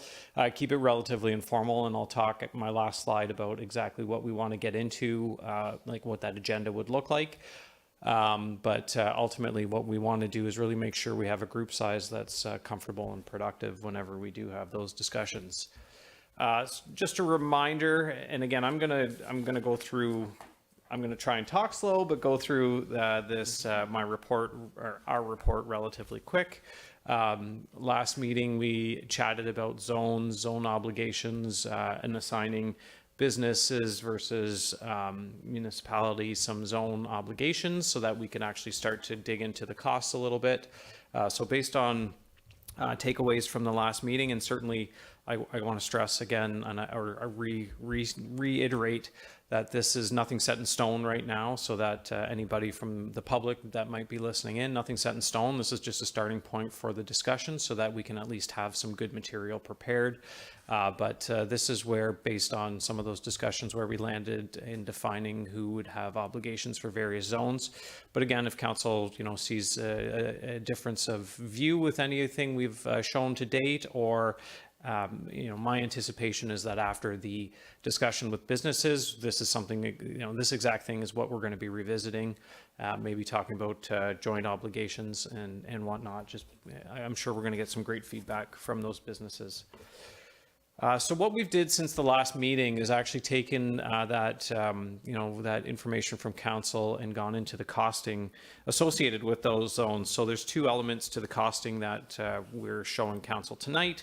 One is related to maintenance costs, so just the operational cost to provide services within the plaza areas. What we've done is taken the last 3 years and then allocated those costs as best as we could into the zones. So anything that had occurred across a zone, we actually tried to use percentage of surface area. So easy example to think of is the parking lot, when they're clearing the parking lot versus the roadways and stuff like that. Like we just did some square meter areas and divided the overall cost by the percentages of each as it represents it.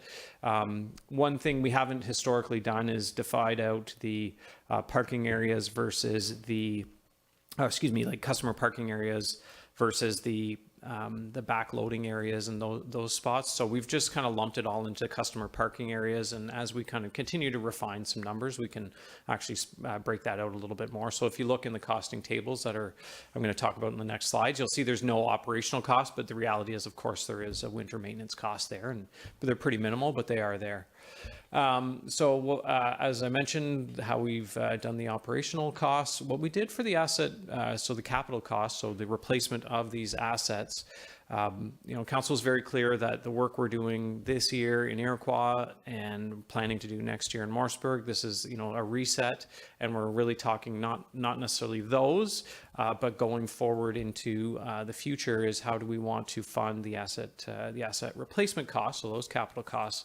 What we did to put a number to the asset replacement costs in the future is we took a very simplified approach. So using the asset management plan, if the canopies had a lifespan of 50 years, if their replacement cost was $1 million, we did $1 million divided by 50 years, that's how much you should theoretically be putting into that replacement cost every year. So we did that for all the assets that were identified in all the zones that we had in our asset management plan. So an easy way to do that, it just gives us a steady, consistent number from now in perpetuity. So when we actually got into the costing itself, we made sure to keep the operation and maintenance costs separate from the annual capital replacement cost. And then we could define it into, based on the feedback of obligation of zones, a municipal obligation for the cost versus a business obligation. So the report kind of speaks to the costs in Morrisburg versus the costs in Iroquois. A couple things to point out. What we don't have included is we started to really have a good discussion, and Director Jansen can share a little bit more of the challenges with that, if so questioned. Discussions of like how much staff time is allocated to collecting garbage versus doing this versus doing this versus doing this. And it became quite difficult to actually allocate that staff obligation, not only just based on day to day, but season to season, because the effort that's needed in there in the wintertime to manually remove snow from the sidewalks because of the layouts and configurations of it, very, very difficult. But then in the summertime, if we're simply talking about, collecting garbage, that might be a very quick operation. So ultimately if we kind of look at it globally throughout a year, our estimate, it's about worth one full-time equivalent staff person, plus a pickup truck that'd be needed to support the work they're doing. So we have not included that into any of these costs right now. We are, at this point in time, suggesting to council that we maintain that as a municipal obligation. And again, it is a resource for us. And in the event of an emergency, as an example, we could distribute that person to a different location, or that resource to a different location to serve the municipal purpose. So we see value in maintaining that as a municipal, that we maintain those costs. But of course, if council sees it differently, we're happy to kind of try and include that and break it out a little bit more. Not included is equipment costs, so things like the snow blower that we need to snow blow the sidewalks, shovels and stuff like that. Some soft costs like the overall insurance, and material costs such as janitorial supplies. So those are not included in anything here. That's something that at this point maybe it sounds a little lazy, but we're saying let's keep that as a municipal obligation for the time being and be able to engage in those discussions. So if you look at it just operational costs alone, and I've got Morrisburg and I've got Iroquois. So if you look at operational costs alone, so if we had, if this decision had been made 5 years ago and we were down this road 5 years prior, and we were looking to recover just maintenance costs from businesses, we would be able to, in our 2025 budget, essentially reduce our overall expenditures for the municipality by about $50,000. So it's not an insignificant amount of money. Just to recollect, 1% a tax increase, about $88,000. So there is value here, and it's value that we incur on an annual basis. And that's excluding the capital side of the assets that are in those plazas. So Again, we've got the Morseburg costs and Iroquois. They're a little bit different. Other thing I want to stress too is that the values we see for both of those sites is based on what exists as of before construction started in Iroquois. So one of the nice things that Iroquois will benefit from is there's going to be a significant increase in green space, less in parking. So we'll correspondingly see a lesser amount needed to replace that parking lot in the future, lesser amount required for snow clearing. So there's some savings coming to the Iroquois operational and capital costs. So we talked about how we allocate costs based on parking demand. So we're working through that exercise right now. I provided in the report just some preliminary ideas for square footage, which would be a relatively reasonable comparator, but not exactly the methodology that council wants us to move forward with. But certainly by the time we get to these business meetings, we'll have those parking things calculated so that we can speak specifically to the businesses, how it would look for them if we went ahead based on what we have today. But overall, just again, for general overall context, in Iroquois, there's about 25 businesses. In Morseburg, there's about 37 businesses. Back to the maintenance and operational activities we do in there. Another big thing we think is important as we have these discussions is work through level of service. So council in their package and what's available to the public is kind of that start of that level of service document. I know David and his team have been diligently working on that and continuing through the development of the level of service, but we wanted to make sure that that's out, council can kind of see how that's being developed, what that looks like, make sure that that kind of aligns with what they think is makes sense. And we'll definitely want to make sure that that's a big part of our discussions. To the last slide, which is essentially what we see as the next step. So if council's comfortable with the information we have in front of them today, based on all the discussions we've had up to this point, our next step is we're ready to start reaching out to businesses and scheduling these meetings. We're targeting we want to give people enough time to plan for it. So we're targeting into August to start having these meetings. And giving lots of opportunity for different times of day and days of the week, so that there's ample opportunity. And certainly I guess I would also want to stress that if it doesn't work for a specific business because of XYZ, I mean, we're open to have the discussion one-on-one if that's something that's preferred.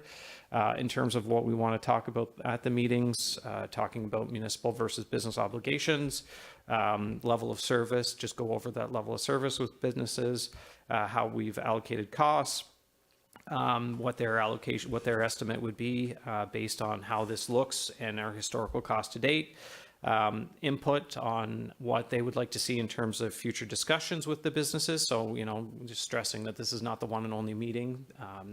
I'm confident that council will want us to continue to re-engage with businesses, which we're happy to do. And, talk about how they would like to provide us input and how they may want us to share that input with council. So that's pretty much what we wanted to share with council today, and look for any feedback or input. Thank you. First of all, very good report. I want to commend you, both of you, David and Ben, for pulling this together, and the rest of the staff. I know I've been discussing this for quite a while, and this was kind of what I think we had discussed, David, you and I discussed this, and the envision this type of report coming to council, so we get the full picture of exactly what would be proposed. Just a couple comments my end. I'm looking at these costs, and it will be interesting to see how this is really broken down into the individual users, or owners, I should say, business owners, and how it will affect them. One of the things I'm kind of struggling with, I still believe right now that the operation maintenance cost should be covered 100%. Again, we'll only see that once it's broken down and refined later on. The capital cost, though, in my mind, I still think there's some cost sharing that we probably or should look at. I mean, at the end of the day, it is still a municipal infrastructure. We do not have a lease agreement like the golf course or any other lease agreement that they operate and maintain and have to do the upgrades as well. So you know, I'd like to see, I'm really interested in see what the actual numbers per owner is gonna look like in the future, and that comparison of the parking ratio as well. And, you know, maybe there is something there with the annual capital costs, that maybe that's a cost shareable item with the municipality. But again, until I see the next stage and get more refined numbers, that's really the only way I'm gonna be able to make that decision. Iroquois is kind of interesting to me because we talk about the parking lots, and I know that we're reducing the amount of asphalt and adding in more green space, but is there a way to come up with to investigate the actual use of that parking lot? Because it always seems to me when, unless there's a festival, which I understand is well used, on the everyday use, that parking lot seems to be a lot larger than and it really needs to be. But maybe that's just at the times I'm going by. So I'd like to get a little bit of information on that as well.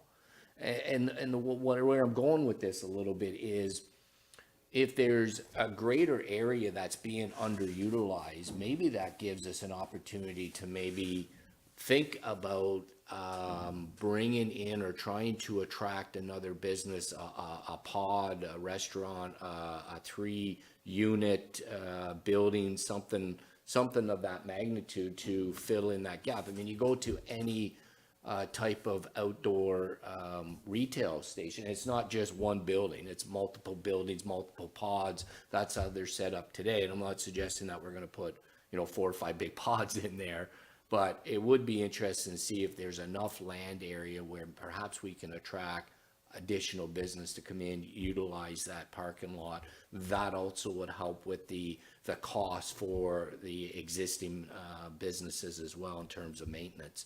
So I'd be interested in getting some feedback in terms of parking ratio and usage. I think Mooresburg is a little bit different. It's long and narrow. I'm not convinced there's much room to be able to throw additional buildings in there, but certainly in Iroquois, I think there may be an opportunity to do so.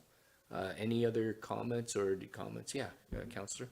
Yeah, so basically what you're saying is that the parking lot right now is not right-sized to the shopping mall that is there right now. It's way too big. I don't know. That's the information I'd like them to bring back. I'm just, as I drive by, unless there's an actual festival going on, it does seem like there's a lot more asphalt being underutilized than utilized. Yeah, but now with the renovations happening in Iroquois, a bunch of it's being taken away. Correct. So it's pretty close to. Don't know. I mean, I don't think there's a lot of asphalt area. It's more along number 2 that's getting taken away. So again, that's what I'm asking for, is with the reduction of parking that's going to be created, what still can we investigate if we're still underutilizing that parking lot area? Right, yeah. Just one comment I had is relooking at the green space and common areas. In a typical BIA downtown area, municipality does maintain those areas. So I think I'd like to keep control of those and the service level that comes with them, rather than having that as I think right now it's considered a business obligation. And I think I'd like to entertain bringing that back to the municipal obligation. That being said, I think if businesses want a specific item, like a clock tower or something that's a little bit more fancy, a fountain per se, then perhaps that can be fundraised for. Like I just want the basic, like grass cutting, flowers, like that kind of stuff. I think that should stay with us, because I think that other townships kind of look after that and provide that service. And then I did have a question about, so if you go to your service levels of service document, you don't have it up there, but that's okay. There's a picture in Iroquois, and it doesn't have any purple. And I know there's green space and common visitor areas there, I think. Yeah, it's just not on that map. So just when you go to give that to the business areas, you might just want to add that. Unless maybe we're not. Do you see what I mean? Which area? The Iroquois one, there's no green, like the purple is just not outlined as all. Like in Morrisburg, it has the outline. Yeah, this outline, Yeah, but there's none in Iroquois. this here and No, here. that's parking lot. That's the blue. Okay, gotcha, Yeah, see? okay. Yeah, no, I see that, yeah. You just add it. We're 3 weeks away from having a pretty major change there, so. Oh, okay. Okay, perfect. Okay, so it still needs. So, to yeah, be- in about 3 weeks, maybe we'll do a big update to that map, because I think we're getting close to that green space looking a little bit bigger, so we'll add those all in. Okay, perfect. Thank you. So Counselor, you made kind of a comment, so I always thought BIAs were the ones who would look after the beautification, like flower beds and stuff, is that? So that, I don't know if that's true in every township. I know that some townships that are within SDG pay for, you know, they look after like the flower beds within their Okay. downtown improvement area. I don't know how they recoup costs, if they recoup costs, because I know not every township has a BIA. So I'm just saying, if you go down through a main street in any one of our local townships, it's generally the township that maintains that. Okay. It's not the businesses. That's all. Okay, I was curious on that, because I always thought it was always just a BIA that was created, and then they looked after it, so maybe that's something you could do a little research on and bring that back to us, just to confirm. Yeah, it's interesting.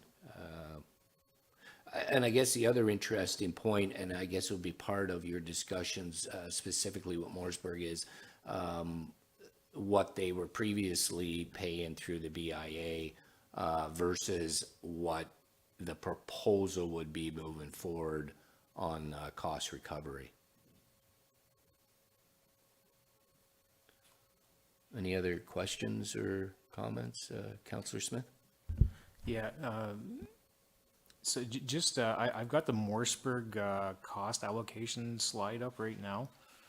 And so just, now I realize that these are just very preliminary figures in the total line at the bottom there. So if we were, if you were just to go to the businesses in Morrisburg Plaza right now and say, this is the amount that we would like to, at a minimum, try to recover for maintenance, which column is the one, you're just gonna go with the operation maintenance cost? Is that the one that you're going to, is that the one that basically you'd be trying to, at the bare minimum, try to recover? Like, that's what the hope would be, is that? Through you, Deputy Mayor, so what, if council said we are not interested in recovering capital costs, what you'd have to do is, looking at this table, you'd actually take the customer parking maintenance cost, the canopy maintenance cost, and the green space maintenance cost, add those up, and that's a business obligation, if we maintain green spaces as a business obligation. So that ends up being $27,100. Okay. That would be a business obligation. Yeah, Councillor, yeah. So the allocated cost, then what is that? That's a sum of all capital plus operation. So it's a sum of those, so in customer parking, $17,100, just looking at Morrisburg, is the operational cost. But if we're looking at annual capital requirement, it's $19,700. The combination of the two is 36, and my eyes are horrible, 36,800. But that would be a business obligation if combining those two elements of the cost. So if I may. Yeah, So I yeah, think absolutely, that's to yeah. Councillor Smith's point. I Okay, think that okay. was the number Yeah, he yeah, was yeah. looking at. 107 at the bottom is the number, without making any changes Without that we making any talked about changes, today. that's the, That's yeah. the number, yeah. Okay, okay, gotcha. Okay. Correct, Councillor, and that's where I was saying maybe there's a further discussion of, once we actually get the calculation per unit or per business, that perhaps, you know, the operation maintenance cost is borne by them, but then there's some cost sharing on the capital costs, which then would take down that one, would reduce the 107 in their obligation significantly. Because what I was trying to get at was, if I remember correctly, the Morrisburg BIA had a $50,000 per year budget, I think is what it was previously, I think. And so that, if we were to use that number, it would actually almost be double. So I was just trying to get a ballpark of where this preliminary number was that we were. Treasurer Stewart.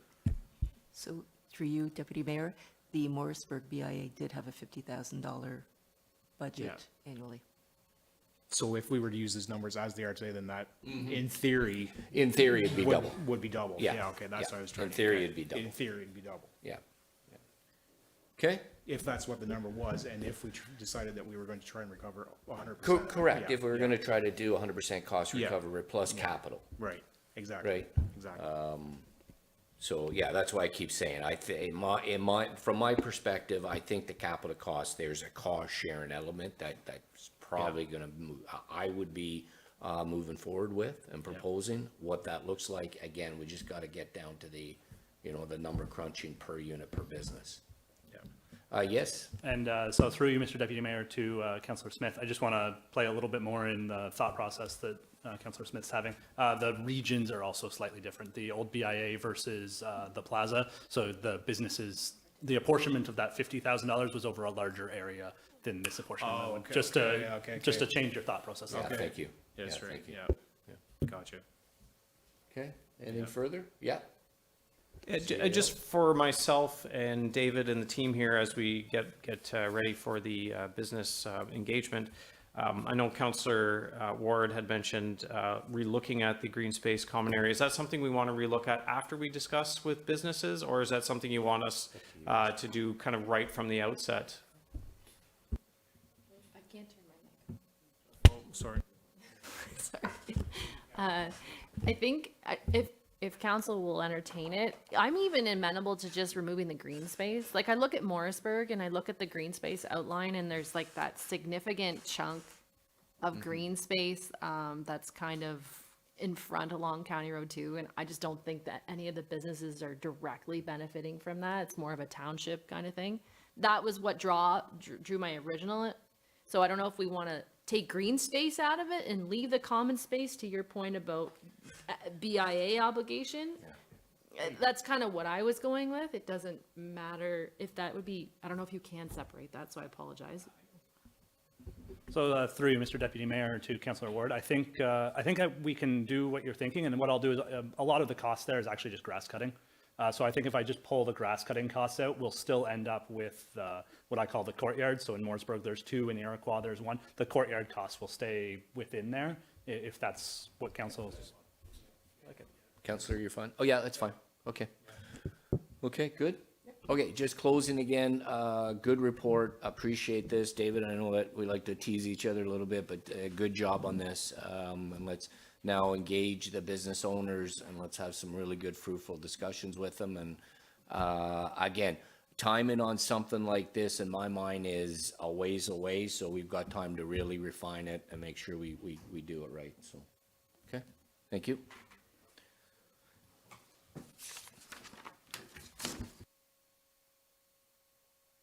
Just wondering at the end while the mayor's coming, if we could get a little bit of later, maybe an update. I'll ask the mayor if we can get an update on Iroquois. Mayor Broad, we were just talking plazas, obviously, and wondering if we could, at this time, just get a 2-minute or a 3-minute update from David on the Iroquois construction, since we're talking. Absolutely. Yeah, okay, thank you. I look at it every day, so I can add to it. Please share how we're doing. So yeah, just a quick update for council on how things are progressing at the Iroquois Plaza. Things are moving faster than we expected here. I'll be honest, we're about 5 or 6 days ahead of schedule at the moment, which is causing its own scheduling issues in a good direction. But we're expecting the milling to start tomorrow now. That was a little bit of the quick turnaround schedule. So everybody in the neighborhood will start to see, compare it to whenever you're driving down this road and you get those little rumble sections. So we're going to be in the rumble section here for the next week or two. Today, I believe the sewer flushing was completed. So as council will remember, there was 2 contracts completed at the same time there. We did get the sewer relining contractor to come in. So they did their flushing and their camera work. So now later this week, we should get the report from them. So if there is an area of concern, we found it now. While they're doing the milling and paving, they're still going to come back once the paving's done and do their surface work, but we've done the investigation. So if we found the problem ahead of time, if we're going to find one, obviously still small amount of risk there, but we're continuing to eliminate the risk as we can. I believe the new sidewalk should be going in, it's scheduled to be poured on Friday. So along Highway 2, for anybody that's driven by, it's fully excavated, that sidewalk's expected to go in. The crosswalks have been ordered, so we're expecting those to be in about the next week or two. Depending on how quickly the contractor is, we'll either work with them and have it installed. If they're continuing ahead of schedule, we might end up doing it in-house as well. Depends on how things line up there. Outside of that, we are looking at the paving and lining being done probably just after the August long weekend. So. Do you have anything to add, Mayor No, Brown? it's Are just you great. sure? I've been, we're gonna, first, the impressions are. I hit your mic just to turn it off. Yeah, no, earlier. perfect. Yeah, no, impressions are, keeping things organized, cleaning up as they've been going along. It looks like it's going well, so. And folks in Iroquois have been positively commenting on the work they've done. Yeah, absolutely. I was just going to mention that as well. We were at the Wing House on a Saturday night. Candace saw me. She came out and was extremely happy on the progress, the cleanup, everything to date. So, again, congratulations on overseeing that. That's good, positive.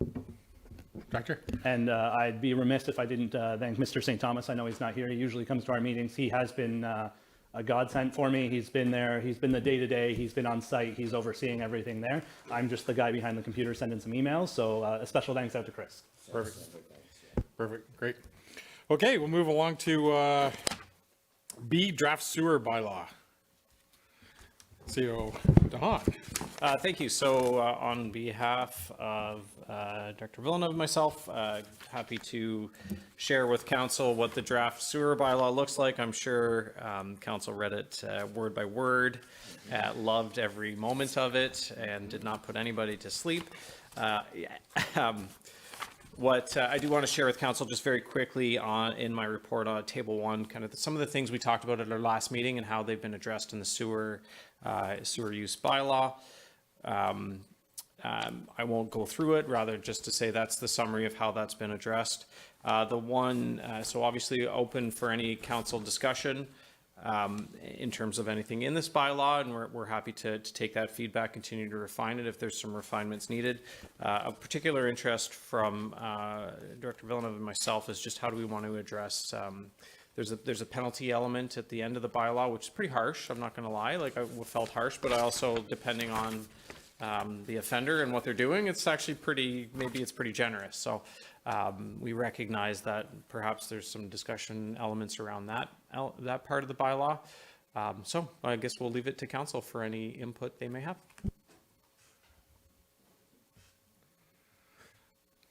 Well, that's great. I think dealing with food and grease and the back end, I think we've captured in a good way. If a disconnecting of a stormwater sanitary sewer, if it creates hardship, I think that was good language on how we captured that as well. Yeah, I'm good with a stiff fine. That's okay by me. Deputy Mayor? Okay, thank you, Mayor Broad, the person on the island all by himself probably on this one. I actually thought it was a little strong worded on 6.5, and I think it opens the door of what do we mean about hardship, hazardous, offsite impact. So I'm wondering if we shouldn't be doing more of a clarification on that of exactly what that means. So, and I'm just thinking about the local residents. I'm actually thinking about the retired people that are on fixed income. Like when I read this, I'm going, oh my Lord, these guys have to get their storm sewer off by 2030. And if we don't, we're going to go in there and we're going to rip up their yard. And I'm just reacted to what I'm reading, right? I'm not disagreeing that we have to move forward with trying to remove the storm sewer, but I'm just thinking, can we soften this language up a little bit, open it up that maybe the period is not to 2030, maybe it's, a 10-year period, and maybe make sure we kind of fully understand what you mean by significant hardship. Because to me, that's pretty open-ended. I mean, what does that mean? Hardship for the person because they can't financially afford to do it, hardship because of drainage, hardship because of, so I'm just wondering if there's an opportunity to maybe soften that language up a little bit. And I know what we've talked about is not the intent to go into people's homes and to door knock and prove, and do CCTV reports to prove where these connections are. But I'm just looking at it, seemed, in my opinion, a little bit, hard worded. Yeah, through you, Mr. Mayor, this is council's bylaw, so whatever language they feel appropriate, absolutely we'll make sure it's included.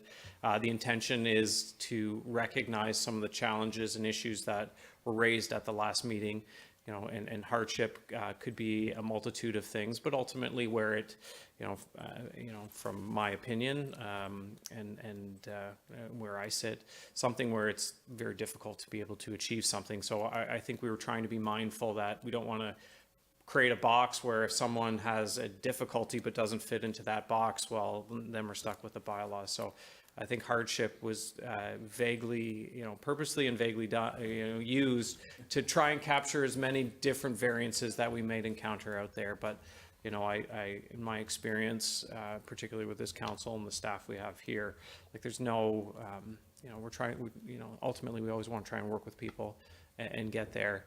And maybe as a suggestion, as we could include something along the lines of,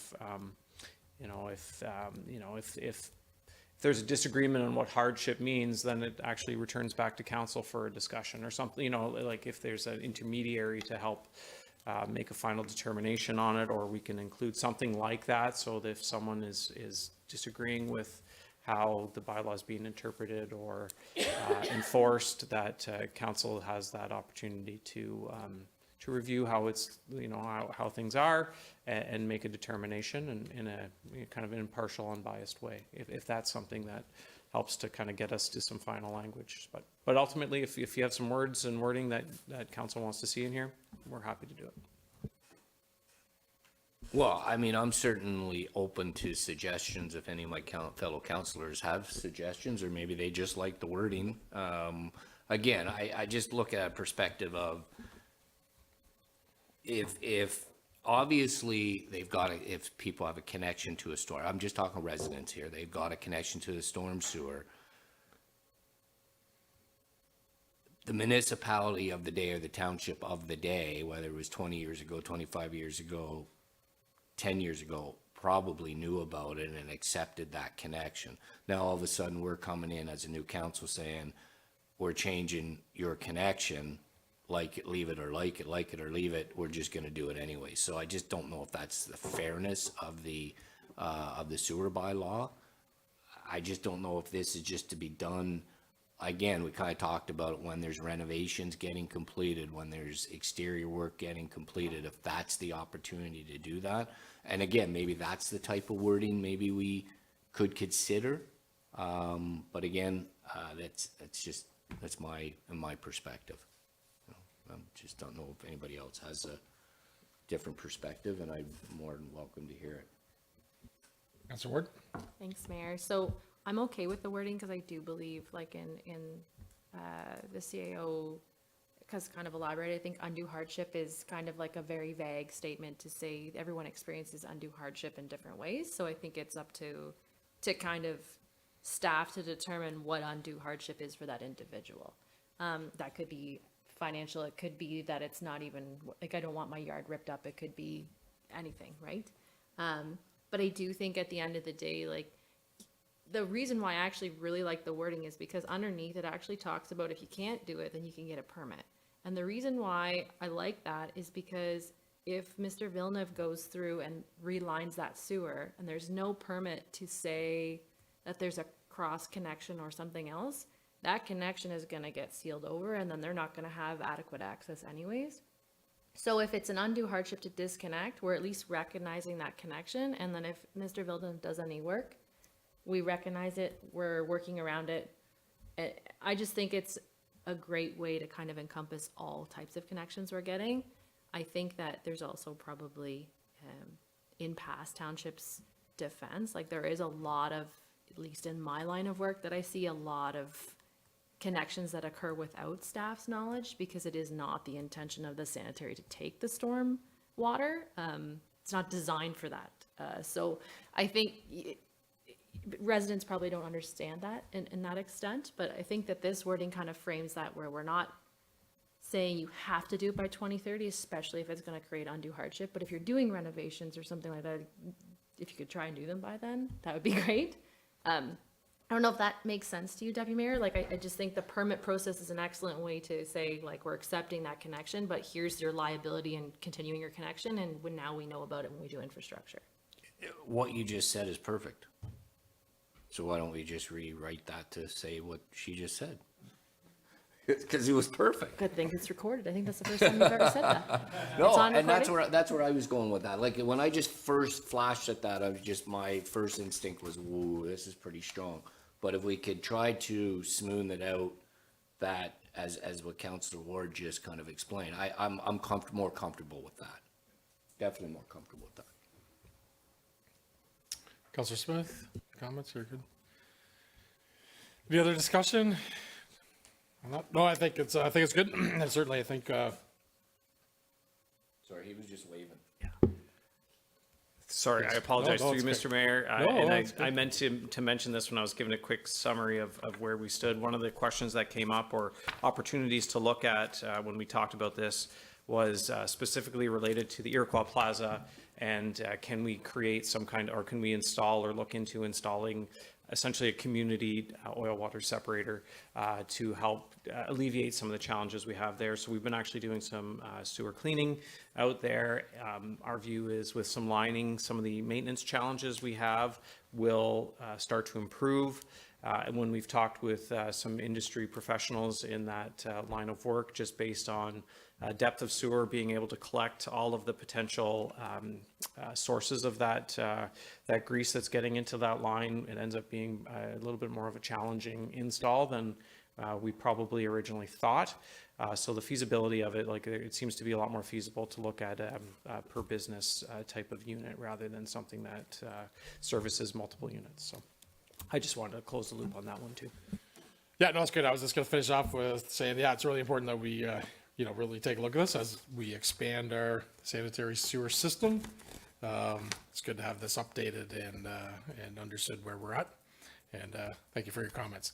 Under D, draft terms of reference, environmental committee. Clerk LeBrun.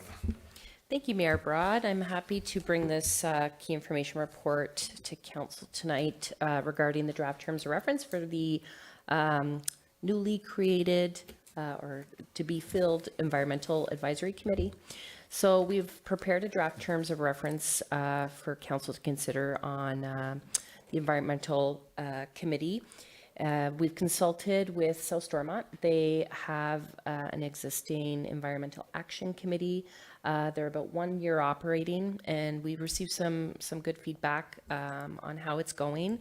The positive, it's a very community-focused approach that is working very well. They had a really successful implementation of a rain barrel program, and they've used the committee to consult on environmental and waste diversion initiatives and projects. So the structure that we've proposed tonight, which we're looking for feedback on, is the composition of the committee. So right now, we've suggested 5 members, 1 member of council, 2 community representatives, and 2 youth members.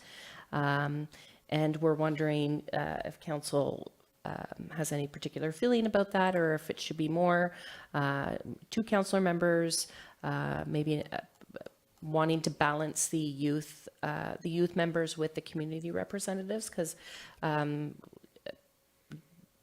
scheduling purposes and just kind of guiding the committee. And yeah, looking for some feedback on launching the committee in September. We're ready to go to advertise for members. We already have some in mind and lined up to join this committee, or at least see if they're interested in it. So looking for some feedback or comments, or maybe you're happy with what we've presented. Yeah, thanks, Clerk LeBrun. Pretty interesting how the youths are driving this request. So that's exciting that's coming from youth that really want to look at environment and have a committee and be able to talk about it. So that's cool. Yeah, I'm fine with just getting it started and getting the applications out there to see what we get, and then let it kind of percolate as we get it going. And we'll have a good, year of having some meetings and meet some of their objectives. Yeah, yeah. Yeah, so continue the path, and yeah, I think it's meets you. the objective, and appreciate the youths that are relentless on ensuring we get this committee going, so that's great. Any notices of motion? Okay, ratification bylaw. I let it resolve that bylaw 2025-60 be a bylaw to adopt, confirm, ratify matters dealt with by resolution, be read and passed in open council, signed and sealed. Moved by Councillor Ward, seconded by Deputy Mayor Deputy Mayor St. Pierre. All in favor? I was going to say Councillor Smith, and then I started to say Deputy Mayor. I usually do the opposite. Okay, let it resolve that the Council of Dundas adjourn at the call of the chair at 8:16 p.m. Moved by Councillor Ward, seconded by Councillor Smith. All in favor? Carried. And as we close our meeting for Wednesday, July the 16th, hey, I always send out thanks and notices, but this time I'm going to talk about, the last, since our last council meeting, the council team, we've been at the Legion Cenotaph launch fundraiser, the beach mat launch, high school graduation, public school graduation, Canada. Some of us are on film at Canada Day. Some you can't really tell if you're at Canada Day celebrations. The parks announcement, the Aid for Aiden fundraiser, Glenmore's opening, the arena announcement, all about the river. Somebody opened a bakery on their property, Amanda Smith, and committee meetings. Great, tons of great news. Some of our delegations over the last 2 years paid off. So when we come back from Roma or AMO, and we talked about the delegation we were at, they've paid off, right? So back to, like I said, it all went to River Cape, back to work, back to the desk. Let's write some more and keep going. So thank you to Minister Chow and the parks announcement. Thanks to Minister Flack for opening up the Glen Morris, and CO DeHaan and I had a great lunch with Minister Quinn. Thank you to Minister Quinn. And of course, our MP Eric Duncan's always at events around. So that's fantastic. Thank you to all the community members, all the volunteers that made all these things happen, especially the two things. Canada Day committee, incredible Canada Day. The events and the lineups and the people around, that was great. And of course, Geraldine and her crew at the All About the River, some other great events, and everybody else. So with that being said, thank you to all those volunteers, and thanks to the council team for being out there, and thanks to members of the staff that were at all the events, taking pictures and being participants. So I thank everybody for those.